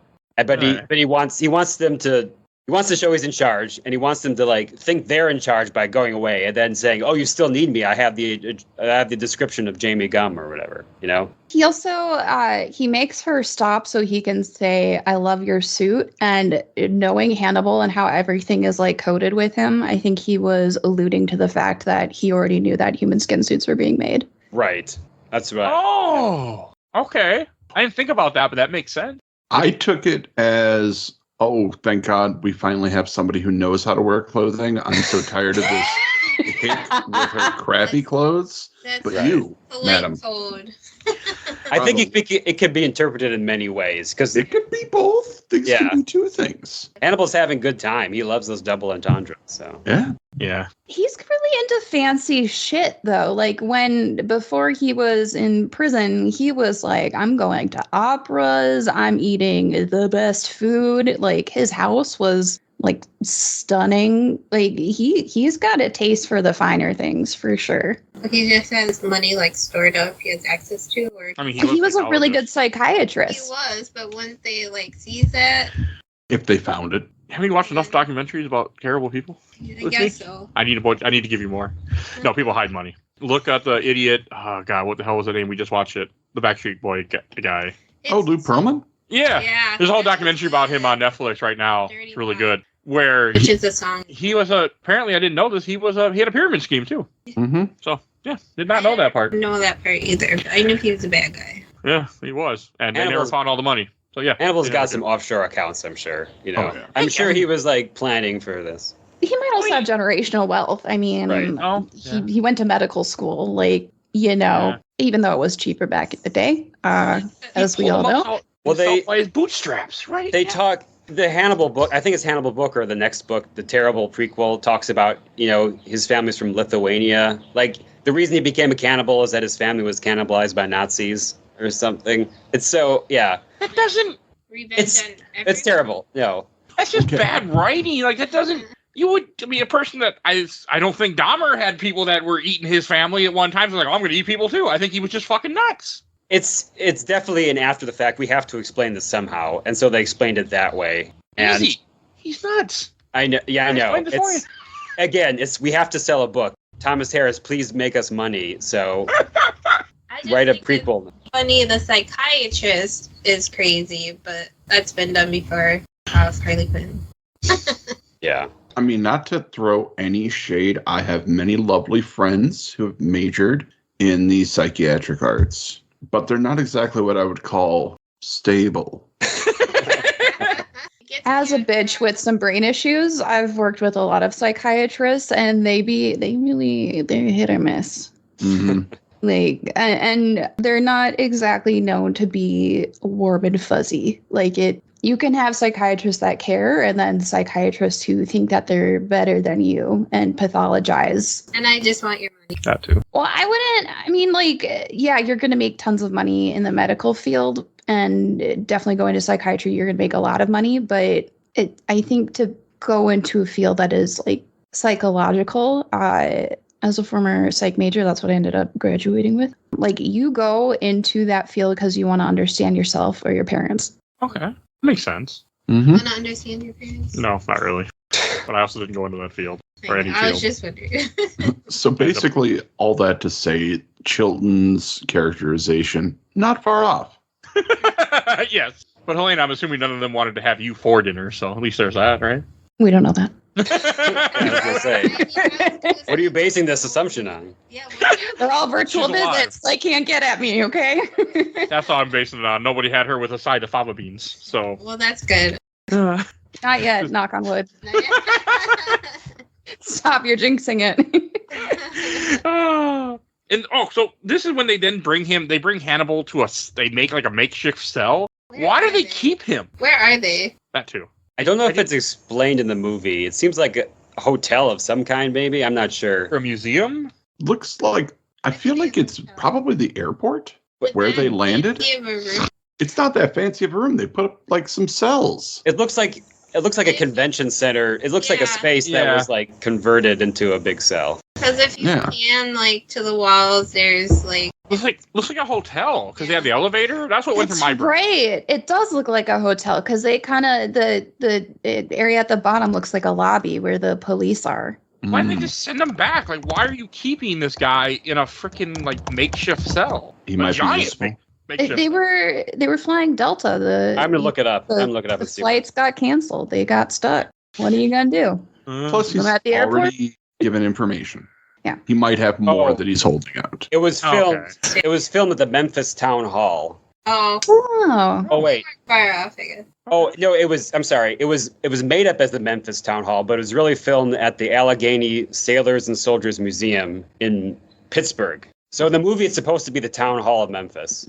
But in reality, it was filmed in a museum. Isn't there a jail in Memphis they could have put him in? Why are you putting him in a freaking... Not for... As a production designer, you're what looks good on film? Well, yeah. I'm thinking the logical, why are they doing it in the movie? All I can think of is You. What? You, the show You. Oh, okay. I was what, babe? What is The show You. That show is good, but... That's I guess you could be they needed somewhere, and the Memphis city government was here, we have a room available for you, so you can temporarily put him in there for a week or something. You know how much work that would be to get all that metal in there and make that cell? You know how much work it would be to hang a body on your cells and cut it open and display? That's what I was saying. That's not 10 minutes right there. Can we talk about that for a minute? So he blood eagles this one dude. And so they go in, they see this man meticulously hung up, and then there's another one on the floor with a bloody face, and they're like, there's definitely nothing weird here. Right. If Hannibal had the time and the intention to display that one body one way, there's no reason he wouldn't display the other body in a similar fashion. He wouldn't leave it on the floor like that. And that should have been the first sign that something was wrong here and that they needed to investigate more. Because him leaving the body on the floor demonstrates laziness. And he's not lazy, and he's especially not lazy when he kills people. So I'm that's my big beef, is that they should have been like, there's something off here. Why is that body like that? They're not fans of close-up magic. Strong yourself up somewhere. It's classic misdirection. Look at this horrible thing I've done. Don't pay attention to me over here in the mask. Right. Yeah, I do think that's it. Yeah. Oh yeah. Yes, but the cop should have been like, why is it like that? Why would he just leave that one there? Why wouldn't he even like at least splay it out? Like, there was nothing intentional about how the body was laying. They're in Memphis. But it's Hannibal Lecter. Yeah, they should know. That's their mistake they misunderestimated him. Yeah. Yeah. Yeah. I can buy that, especially for Memphis. I'll buy it. And of course he was like, these cops are stupid. They're not gonna stop and be like, what's wrong here? Right. They're just gonna be like, oh my God, this is horrible. Let's help out Barney Gumble on the floor or whatever. Shouldn't they think about the fact they heard the gunshot? They think he's injured. How much time do you think he was able to string a guy up? Like, I mean, that's called movie magic. It's yeah. Look, he can work. All right. He looks like he's got some upper body strength. Like, I bet he's doing, the one-handed push-ups in his jail cell when we're not watching. what are you gonna do in a jail cell? So, Or The Last Airbender. Yeah, he's probably shredded. Yeah, 100%. He does. He looks like a short king. Yeah, he's a short king. I mean, he's a compact guy. I buy that fire plug of a man could absolutely hoist somebody up. in that quick of a time? Yup, 100%. No, how did he get it up there? Rope, police, Veggie. something. Yeah. Mhm. It was a town hall. Maybe someone left some other stuff around. He just went and started rummaging through drawers and stuff and found supplies. Yeah. Yeah. Like a survival horror game. The stuff just has to not be in his cell. It can be around the cell. But as soon as he has access to, outside of it, he can grab that stuff that they left, thinking that he would never be able to access it. Yes. Maybe to control if they have. Yep. And, think about the gunshot. He could have fired off the gun after all of that was set up. Yeah. Yes. I mean, no, I know he did, but So they should have thought about that. He planted the elevator. He planted the dude on the side. He took the time to just cut around the dotted line. Right. And, make sure that he looked very nice and believable. Yeah, we Like- don't know how long. Yeah. Make sure Yeah. the hair was there. All we see is the response. Yeah. I mean, it could have been a while that the cops weren't wondering anything was weird or just, because the guys are just up there. So it could have been hours that he was left alone. We don't know. And they wouldn't have thought because the whole thing is they bring him his dinner, which I like how he wants lamb chops rare. I do like that. We'll get into that shortly. But I do like that. And then during that is when he's able to break free and murder them. Skip the lambs. We did, yes. We'll get back to it. But that scene when he beats the cop with the billy club, the way they film it is so good, where it's to the beat of the music. I love that. Yeah. I do. It's a good scene. Okay. I really like it. I'm not It's great. disturbed at all. And it's great that he looks just so dispassionate while Yes. he's doing it. He's not getting joy out of it. Right. He's just doing what needs to be done. Yeah. Well, when he's done, he's listening to the music. He's just like, this is my favorite part of the music or whatever. He's just so great. Yeah. His heartbeat, I'm sure, never gets above 80 or whatever they said. Yeah. That's what I was going to say, is you can tell he has some really good control of his emotions, because when they check the body, his heart isn't racing. Like, that's another sign that they should have been like, oh yeah, this dude's heart is racing because he survived getting, shot. But they check him on the floor. They don't say anything about his heart racing. And you would think that a normal serial killer, when trying to break out, would be nervous. Yes. About, his heart would be racing. And even like he's in the ambulance, and I don't believe his heart was racing then either. No. Even though 84. So, exactly. The emotional control to not freak out when he's, escaping is also shows a level of psychopathy. Wouldn't your heart rate normally, if you were injured, be racing? Or no? No, but I mean, if you were the injured person that's supposed to be there. It depends if you're going in shock. Sometimes your heart rate drops if Okay. you're going into shock. I was just wondering about But that. otherwise, yes, I think. I don't. I'm not a nurse, really. No, but you work in the field more than I do. I feel like I'm smarter than nurses sometimes. Like, I don't know. I can, this is going to come out wrong. I can respect Hannibal for having that much control over himself, just being able to will himself into a calm state, boy must be meditating like nobody's business. He probably knows his body better than any other body in the world. Like, he can control his body. And, respect.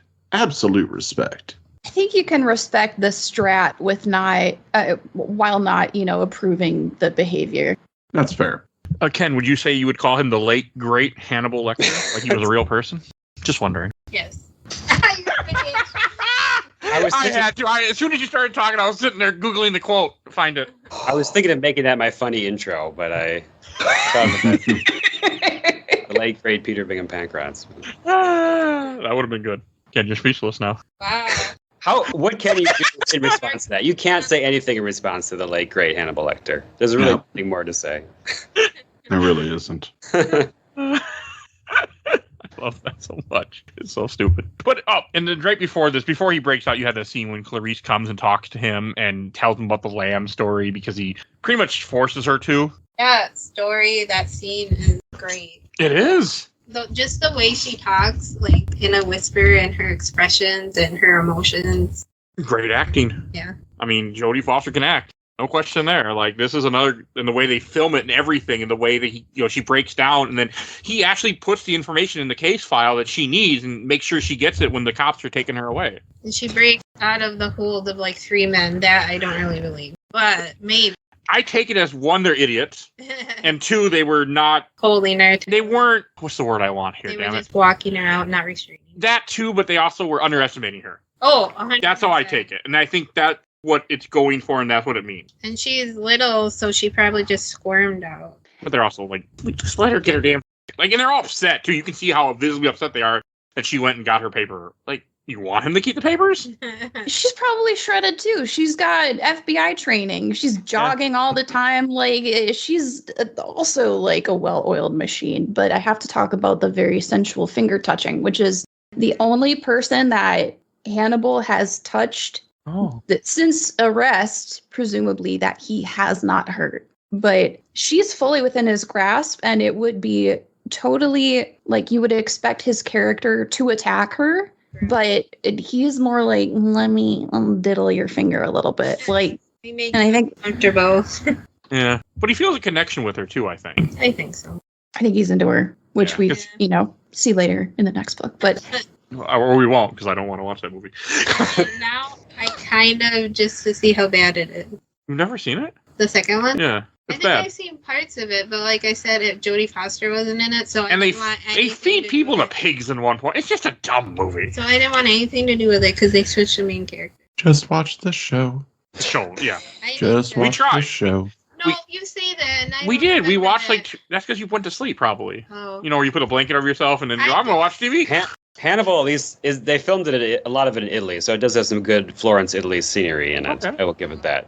And Ridley Scott's competent director, so. It's really good. We tried 3 episodes or so, and you just weren't interested. I don't remember any. We should try it again. I'm willing to. I don't remember any of these episodes. The first time I watched that show, I was in a deep depression before we met, and that was not a good show. I'm like, nope, we got to stop watching this. Nope. Mm-mm. Did you ever finish it? Nope. That's why. Can't watch that show when you're depressed, in my opinion. So, all right. What else I want to say? Oh, and he also, like, when he's escaping, he goes out in the ambulance. I do like that, how he kills everyone in the ambulance and then kills somebody else, they said, and, disguises himself, and he escapes. And we don't see him again until the end of the movie. But he also, when he's escaping, he puts a body on top of the elevator, and they fall for it, too, which is good. Buys him more time. I mean, he planned all a contingency, so he's really smart. All in like a half hour. We don't know. It's suspend your disbelief. Hannibal's basically a superhero, a supervillain, so. I mean, he is classic horror villain, though. Yeah. There is that. I mean, we have a Funko Pop of him from the horror villain section. So, hey. Yeah, we do. We bought it at Five Below for $5. He is because of this movie. I don't think that can really be understated or overstated. No. Like, this movie put Hannibal Lecter in the horror pantheon. Yes. Right. I love Manhunter. Love it. Love that movie so much. It's not the same. I'm a huge fan of this movie, and I didn't even know Manhunter existed. That's saying something right there. Like, I have never been. You were the first. This is the first time I ever heard of that movie, and know that it's another version of the book, which I'm now going to have to put on the show. So, Well, you have to be careful about which version of Manhunter you grab because there's, the gay porn version or the Hannibal Lecter. Are they called the same thing? They're both good. Well, we have to watch. I mean, if you think of Hannibal and Will Graham, I mean, maybe they're... It's a Venn diagram. Yeah. Like the little overlap.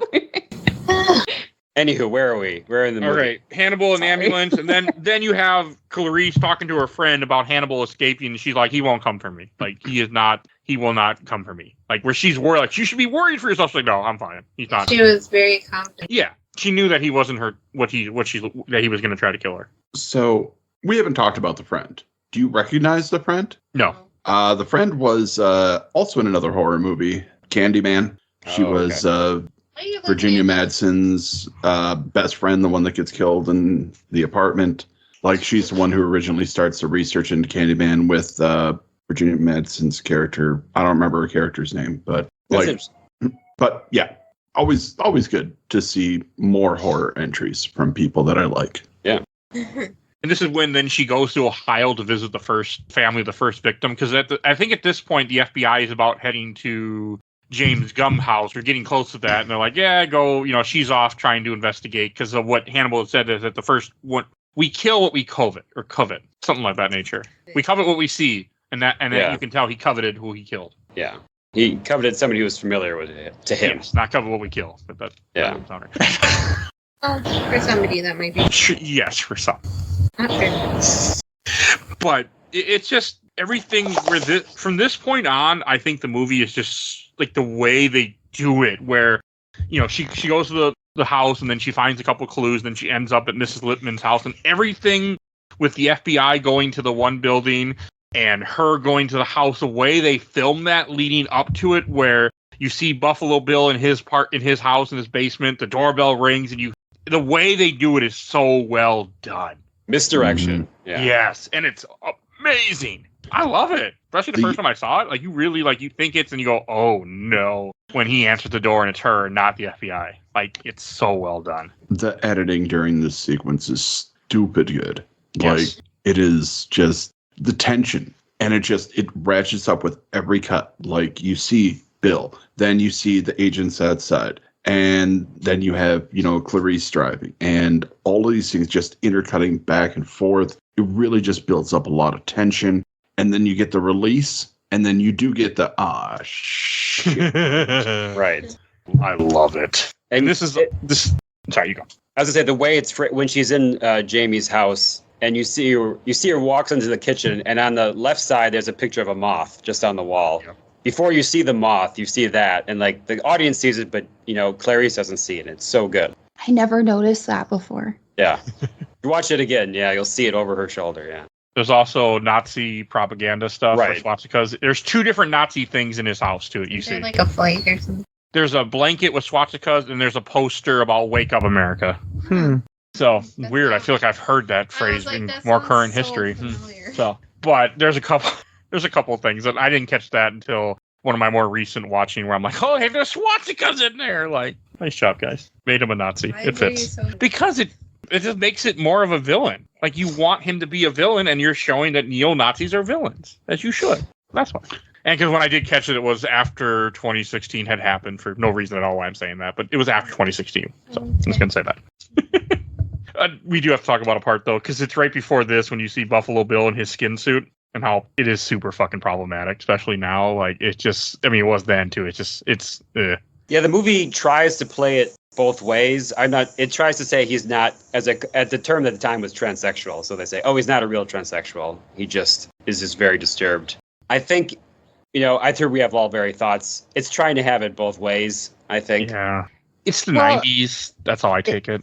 So here's the other thing, though, is they're like, oh yeah, he's not actually transsexual, but what Hannibal says is 1,000 times more savage and terrifying, and that word "more" is in itself showing a level of transphobia. If that already contributes to an extremely problematic setup. Right. So obviously Hannibal does not think very highly of what they call at the time transsexual people, which I feel like fits the time of when this movie is written and filmed, because we were dumber as humans, in my opinion. Like we didn't understand it. We didn't understand that idea, and we were too close-minded. Where now some people are more open.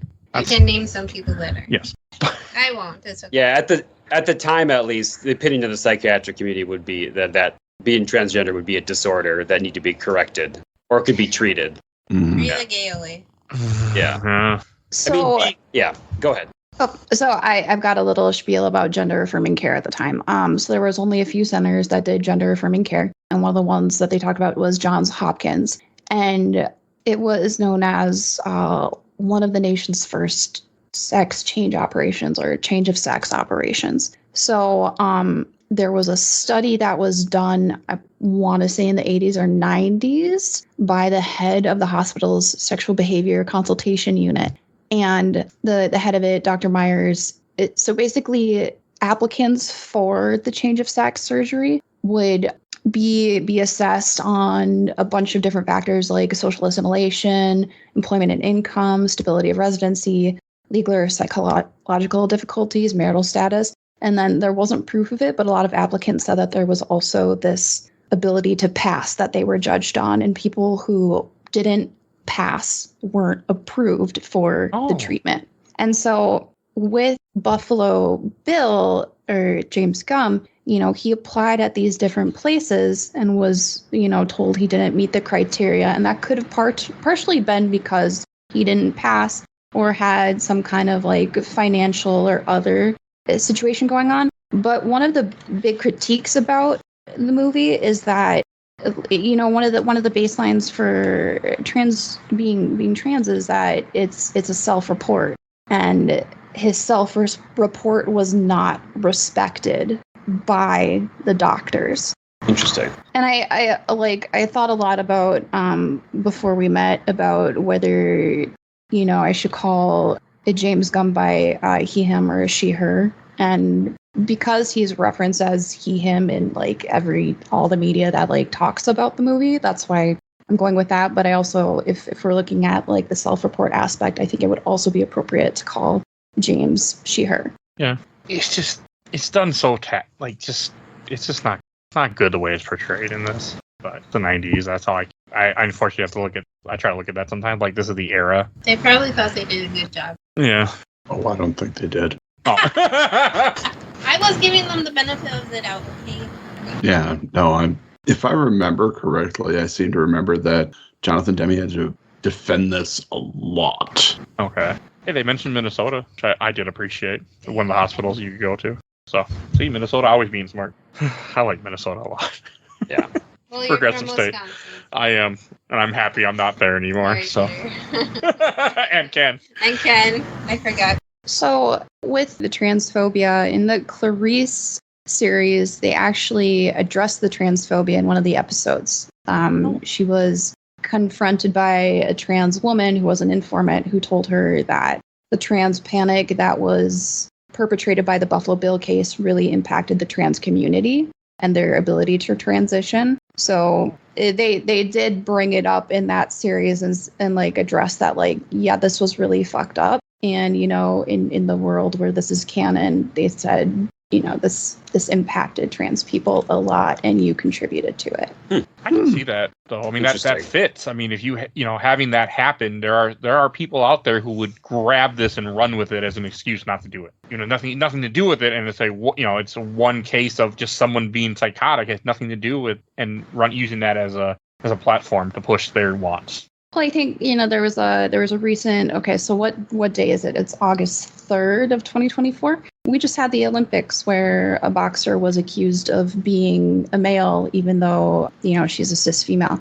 So there's this thing about men transitioning just to hurt women, and Buffalo Bill, he hurt the women. So, this fear of men simply doing it to cause harm to women is extremely problematic. And we still see an impact of that today. Yeah. It's definitely still around. Yeah. Mm-hmm. And I forgot. I mean, I didn't see that Olympic thing until people are out, because I'm not in those. I don't watch the news. And then somebody pointed out, I'm like, why are people being so shitty? Like, I know where it came from, so I'm not surprised. But you it was already in the culture. You can't blame this movie for it. But this movie certainly, to people who didn't have a critical eye, and maybe to some who even did have a critical eye, it didn't help at all. Yeah. Didn't help advance the cause in any way, shape, or form. No. Yeah. I read a quote that the movie overestimated the audience's ability to critically evaluate it, which I agree with. That's fair. That is fair. People dumb. Yeah. And people are easily manipulated. Movie directors are dumb sometimes. That too. But people are easily manipulative. And if you say a lie enough, people will believe it. So that's been proven, unfortunately. But I do like how that you give the victim, I forget her name, the girl in the well. Is it Catherine? Yes. Catherine, I like how you do give her some, what's the word I want here? Autonomy for herself, where she does capture the dog, where she's trying to elicit her own escape. Yeah. And she's using the only tools that she has. I like that you give her something that she does to show her that she's, not just a helpless damsel in distress. Like, you do something, and I appreciate that. It does that. A lot of movies where there's a captured victim, they're generally not super, like you said, autonomous. I also love when Clarice was in there and she was like, I'm going to come back for you. And Catherine was like, you bitch. Like, do it now. Right. It's so real. Yeah. Yeah. I mean, I get it. But at the same time, like, she has to stop the guy with a gun. Like, she's got to kill him. Well, drop down a rope or something.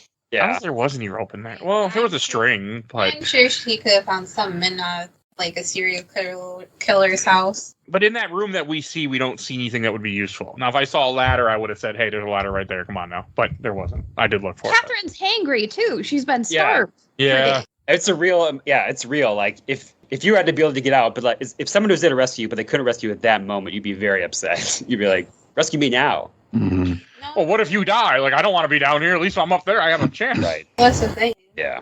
Nobody knew where she was. When they don't. Like, yeah, and then They don't know that, but Buffalo Bill kills her, or like they do it equally, then what? yeah. Nobody's gonna know she's there. I do want to talk about that scene where when she comes in the house, does Buffalo Bill, like, was he planning to kill her, do you think? Or was he planning to just, like, he's just so confident about himself? What is your guys' opinion? I think as soon as he invites her in, I think it seems to me like he wants to suss her out. And like, if she was maybe if she didn't have a clue, then maybe he'd let her go. But he had the gun in the other room, so he was like going to see how much she knew. As soon as she was onto him, he was going to get that gun and shoot her, I'm sure. Okay.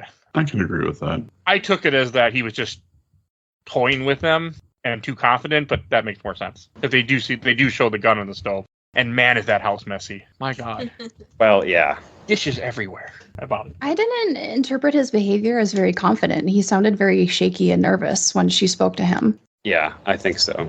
Yeah, he was definitely nervous, but I think at the same time he was prepared to shoot her if she wasn't going to say like, well, thank you for your time. I'm about to leave now. So absolutely. I think he was probably, freaking out about the implications of if there's one here, there's going to be more. What do I do?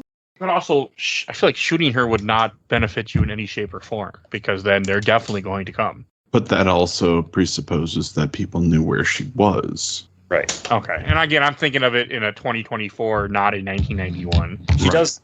Clarice does a classic. The other cops will be here soon when, of course, I don't think she's called for backup. She's just saying that to be like, don't worry. Because this was yeah, just supposed to be questioning Mrs. Lipman. Right, exactly. Hey, we do see Mrs. backup. Lipman, though.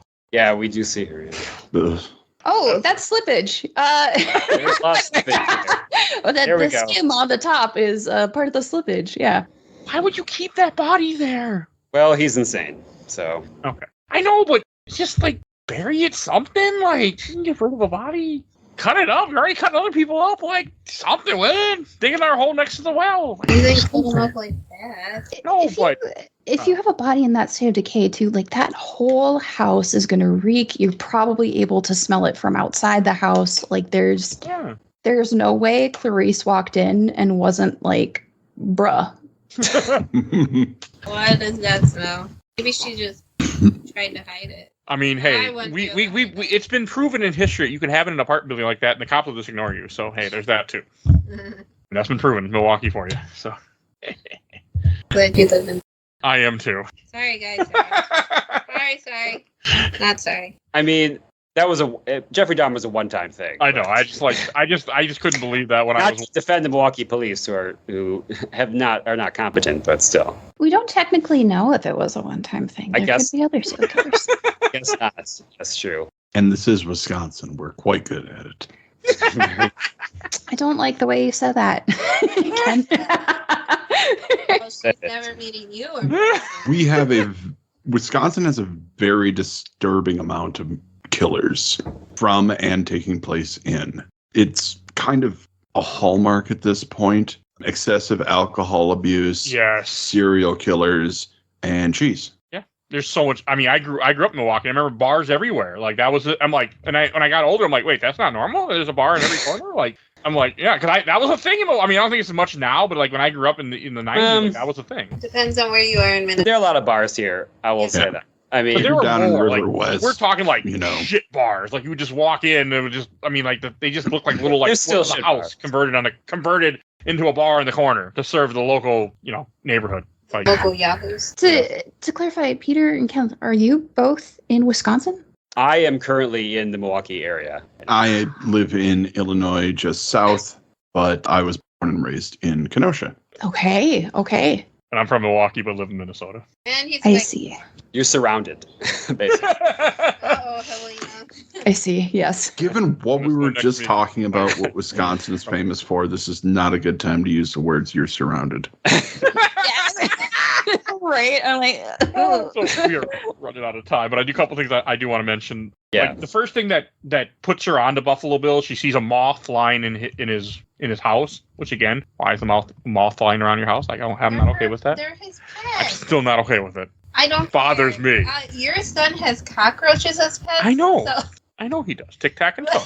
I didn't buy them.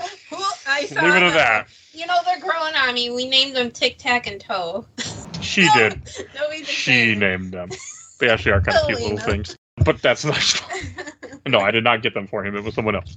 Yeah, we were gonna get him a toad. I was. Yes. I have pet rats. I can't say anything. Rats make good pets. I had a pet rats are rat so too once. cute Her name and they're was so Daisy. smart. Mm-hmm. Rats are very smart. My cat is prey driven. Like, she's a mouser, so I don't know how she would do with rats. So is my kitten, but she just wants to play with them, not kill them. We'll put it in a little thing, and she can be like a little ball, and she can be like boop boop boop. No, that's not. But she would like that, because when we did have a mouse, she just wanted to play with it, and I literally put her in front of the mouse, like, and she touched it with her paw with no claws to get him to run so she could chase after the mouse. Yeah, that's the last time I did that. So According to my residents, that is cruel, and it is. I was trying. I couldn't get to the mouse. I'm like, here, get the mouse. You got to get out of my house. So then I just get live traps, catch it, and get rid of it. And it goes to a park with a Goes lake. to a park to It does. It goes to a park with a lake because When it he wanted to says live. get rid of it, he I wanted to means live. I really do actually want it to live. But the whole scene with her in the basement and everything that goes on with that, and when he does turn off the lights and the way it's filmed with the night vision goggles and how he's, it's all so well done and so fucking creepy. I love it. I love this filming. The shooting at first person with the night vision, and then just seeing her looking around in complete darkness, and then just the hand coming out, like it's just like, ooh. But I was thinking to myself, wouldn't you cock the gun sooner? Like, maybe you should have it cocked, ready to go. It's Colt Python. It's double action. It doesn't need to be cocked. All you got to do is pull the trigger. Oh, so he didn't need to do what he did? No, Okay. he was showing off. And I guess the movie would end it a lot differently had he just, not done that. I would have rather he stumbled on something or touched something than be a noise. Yeah. Now that I know that, yes. Probably more dramatic to show cocking the gun, though. Yes. Because it's like he's Creates about tension. to shoot. He's about to shoot. He's seconds away. And maybe he didn't know you didn't have to, because I didn't know. I would have cocked it, but also I wouldn't have a woman in the basement. So, there's that too. But, I'm always in the basement. that's fair. So. Oh my God, with Wisconsin? See, there's no well in my basement, though, as you can see. There's a dog, though, somewhere. Okay. There's a dog. I need an adult. Jamie Gum is sloppy, so that's why he's he gets his demise. And Hannibal is meticulous. I mean, he got caught, I guess, in a movie that they can't reference due to rights issues, but still. How did they catch him? Do they ever reference it? Yes. In Red Dragon, yeah. You can watch Oh no, they don't talk about it in Manhunter. If you watch the Red Dragon movie, the Anthony Hopkins ones, I believe, shows it. That's the You one can with Edward also Norton? watch Hannibal. Hannibal, or the Hannibal TV show, correct. Okay. That is the preferred way. Now Please streaming do. on Peacock. Thank you. That's the one streaming service we don't have. Jerk. Perfect time to get a membership. Right, only She's been trying to for a $79.99. bit. I've been trying to for a while because they had Yellowstone or something on there. Yeah. It's also home to your WWE premium live events. And the Olympics, which are currently taking place at the time of this recording. Yes. My residents are obsessed. Sponsor us, Peacock. Yeah, I wouldn't mind. Someone can sponsor me. Yeah, I do get ads every so often on Podbean. $13. I know. I was actually excited about that. Podbean does sponsor me every so often, like with some ads. I think they're Podbean ads, but whatever. At least they're ads. You make a lot of content, so maybe we'll give them a shot. I do make a lot of content, but right, just the way that I like the fact as soon as he cocks the gun, she turns around and just shoots him. That is, and I think what it puts all 6 bullets into him too, which makes perfect sense. Exactly what anybody would do in that situation. You would just start shooting. Yeah. He deserved it. Yeah, I mean, it's a fair situation. I mean, you're in a dark, you're in a basement with a killer. You know this is a killer. He has a gun. it's justified, Mike. Yeah. I think all of us will agree it's justified. In this one case, sometimes it's justified to shoot somebody.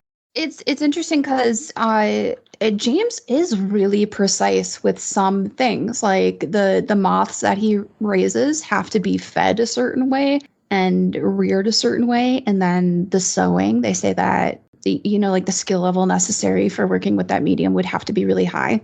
And like with the night vision goggles, you would think like, well, one, I was like, is he ex-military or like ex-police or just some dude who was like, yeah, I think I'm going to grab some night vision goggles and see how it goes. He's in Ohio. Easily buy those at any gun show. Right. But the fact that he had Clarice and was perfectly, like, he could have killed her if he hadn't underestimated her. Like I think he underestimates all of his victims. Yeah. Because he doesn't think of them as people. Yeah. It puts the lotion on the skin, or else it gets the hose again. He made a very unfortunate mistake when he didn't see Clarice as a person. Just thought that this was another one of his bolts of fabric. No, because she was too small. He had, like, when they were talking when she first came in, and she was like, she brought up, I don't remember who it was, the first victim, though, and he was like, you mean that big fat girl? Yeah, she was a large woman. That was Mrs. Lipman. Yeah. The way he talks about women is absolutely as if they're bolts of fabric. So really, he did it to himself. Yeah, he would have gotten away with it if he had just done a few smart things. Yeah, I feel like all serial killers are like that. They become cocky and they think they're invincible, and then bam, you're arrested or dead. Either. I mean, Ted Bundy got caught because he had a bloody ice pick in his trunk. Oh yeah, maybe you should, make sure you clean off the ice pick before you. Maybe. But a lot of them get caught by really dumb things that they just they don't judge on. Well, they start to tell on themselves too. Yeah, I think that has to do to you, like to do that mentally has to really just eat at a person too. I'm guessing. Maybe. Unless you're crazy people. Some people don't have that empathy in them. Yeah. That's why they do what they do. Yeah. Like you're looking at it like it would bother you, which is good to know. It's good to know that it would bother you, Mike. I couldn't even kill an animal. It would bother me. So yeah. But like I don't think it bothers those people. I think they just do. Yeah. Like I don't even try to step on bugs. So there's that. I mean, unless you're in my house, then you're. Unless you're a centipede. He tries to save spiders. I do certain things. A mouse in the house, if you get killed by a cat, I don't feel bad as well. That's nature doing its part. Me and the Except my cats don't do anything. Me and the spiders have an understanding. If they don't jump on me, I won't touch them. But you jump on me, you're probably gonna get squished. So I can't remember the name of the murderer. I thought it was the Crybaby Killer, but apparently that's a movie from the 50s. But there was one killer who would call the police and cry after he killed people. I remember something about that. Is he from Wisconsin too? Well, I believe the killers in Wisconsin don't feel bad. I don't know if that's part of their MO. All right, that would be Paul Michael Stefani, the weepy-voiced killer due to a series of telephone calls he made to police anonymously reporting crimes in a remorseful and high-pitched voice. He killed 3 women in the Minneapolis-St. Paul area. Oh, the tables have turned. When was this? In Murder Apple. 80s, early 80s. Okay. So, it's good to know that the Minneapolis serial killers feel bad about it, though. Okay. Catholic. That particular one. Lutheran. I was born in St. Paul, and it's a lot of Lutherans there. He was born into a Catholic family, so the guilt makes perfect sense to me. There you go. Well, that explains everything. Goodness. Oh, I love when we record. I really do. Wow. And then the way this movie ends, after she shoots him, the FBI finally realizes that. Yeah. And then you see the part where she graduates from the class, whatever it is. Yes. I don't think everybody got their picture taken, did they? No. And then she gets a phone call, and I like it how it's Lecter on the phone. And he's like, don't even bother tracing this. He's like, I won't be here by the time you do it. Like, we're not going to talk that long. And she actually said, where are you? Like, he's not going to tell you. I'm in the Yeah, but he also says he's not going to come after her, and he would appreciate the same treatment. Which is, that's pretty all right. I mean, she's like, I can't do that. He's like, I know. Yeah. I just wanted to tell you I wasn't going to come after you. Yeah, that's essentially what it was. Yeah. Because that's what people would think, I mean, that's what her friend thinks at the place, that he's going to come after her. It makes sense. He is making an international call, though, so I feel like they could... I mean, that's a movie thing. You can trace a call pretty easily, as long as you have the receiving number. But anyway... You can, but could you in the 90s? Yes, because the number would be logged by the telephone company. Yeah. But it doesn't matter. It's a movie thing. That's what they were. That's what they were betting on. Yeah, and if you're calling the FBI headquarters, I mean, come on. Anyway... How did he even get her on the phone? He asked for her. He's smart. He's smart. You can just ask for an agent, and they'll let you talk. I mean, if you are... I want to say something that I can't say right now, so we'll leave it at that. We're getting into it, but it's a great last line of the movie. If you go into a situation where you are very confident and you're able to give some information that it seems like you have a reason to be making that phone call, people will a lot of times give you the information you're looking for. They won't say it's a HIPAA violation? And I do like how the last line he says is, I'm having an old friend over for dinner. Or not over, but for dinner. He was referencing Chilton. Oh, yeah. I love it. Was he really? Yeah. Because you see Chilton, too, in that scene, get off the plane. Oh. Yeah. He was waiting for Chilton. He's going to eat him. Oh, good. I mean, sorry. He deserves it. Piece of shit. I'm sure he's going to have a little bit of fun beforehand. Right. Oh, I'm sure. Oh, probably. Chilton's not in the Hannibal movie, is he? He is, because he gets eaten, right? No, that's a different character. That's the FBI Is person. it? Oh, okay. Yeah, in the book, just very quick, in the book they mentioned Chilton disappeared on vacation, was never seen again. Yeah. Wonder where he went. Yeah. I thought that was Chilton, because at the end, so there's this really disturbing scene in Hannibal. I don't get super uncomfortable with scary movies that often, but this victim is sedated, and Hannibal is eating parts of his brain as he's sedated, and his head is open. Yeah, that's a tough movie. That's the other villain of the movie, a bad FBI agent. Yeah, played by Ray Liotta. But anyway, it's sad. That movie I've seen it once, and it was tough for me to watch. I've never went back. I don't know if I want to see that, having had brain surgery. That'll give me nightmares. That's okay. I don't want to put it on the show, so hey, you don't need to watch it. We can watch it anyway. That'll be okay. All right. I think any last things you guys want to say? All right, let's go to Shelf Stacker Box, and I'll go first. Because I love this movie. This is a movie. I'm not a horror movie fan, even though people disagree with me that sometimes, but I am not, and I do. Even I watch a lot for this podcast. I love this film. I think this film is a perfect film. I think the way it's set up, it's shot, everything, the acting, it is just an amazing, amazing film. So going on the shelf. Tiffany. Same. I like it. Everything he said, and I watched it with my dad. I watched a lot of these horror movies with my dad, so it's very nostalgic for me. But I still like it because for what it is. And Helena. I want to clarify. I love this movie. I think it's a great movie. I would put it in the stack just because it's something that I don't rewatch often. For me, I had to push myself to rewatch it for this. But that's not because it's bad. It's just not, for me, super rewatchable. I would do it, every once in a while, and probably not for myself, but for somebody else. That's fair. Peter. I probably wouldn't rewatch it a lot, but I would still put it on my shelf. It's just a great piece of filmmaking. It's well done. It's super creepy, one of the creepiest movies I've ever seen. And the acting from Jodie Foster and Anthony Hopkins is superb. So I'd put it on just to see their performances again. So, yeah, on the shelf. And Mr. Kenneth. If we would have been recording this probably 20 years ago, it would have been on the shelf. But as I've watched this movie a lot, I did rewatch it for this podcast, but I didn't really love that idea. Like, it's the same problem that I had with Nightmare on Elm Street. Things that have come after it have improved on the original formula, and I like those things so much more.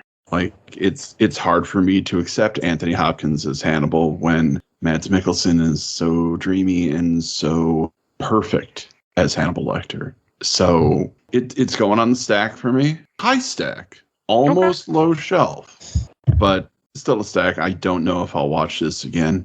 That's fair. I somehow seem to find myself watching this movie like every year. Like, this pops on Netflix, and a year, 2 years from now, I will watch it again while editing and then stop editing. Don't know why. And that doesn't happen a lot, by the way. I can't watch a lot of movies where I don't edit while I watch the movie. This is one of the few. That's saying something right there, that I get that engrossed in the movie. I already know what's happening. So I can't explain. All right, let's go to plugged. And Helena, where can people find you at? Hell Hath Fury, Hell with one L. I no longer Twitch. I do have a TikTok and an Instagram. Yeah, I retired after 1 year. Good for me. But yeah, you can find me in those places. All right, and Peter. I've written a couple books, a sci-fi trilogy. The first one is called The Fifth Civilization, and you can find it for Kindle or a physical copy on Amazon.com. So you can look for me there. Damn good book, too. I can say I read the first one. I need to read more, but I don't read unless that's pictures. And your books don't have comic pictures, sir. And no Batman either, so that's missing there. But damn good books. A damn good first book. Because you haven't read the other. No, I want to. I haven't even ordered them yet. Actually, I bought 2 copies of the first book. Does that count? Because I lost the first one, so I ordered another copy. I feel like you left it at a hotel. No, I didn't bring it to any hotels. The one I did, I actually finished reading. That's okay. You're still a good friend in my book. Right. You say. You can find my limited film writings over at kensanity.wordpress.com. Not a lot of film entries over there, but I am trying. We do want to thank you all for joining us for another episode of Games My Mom Found.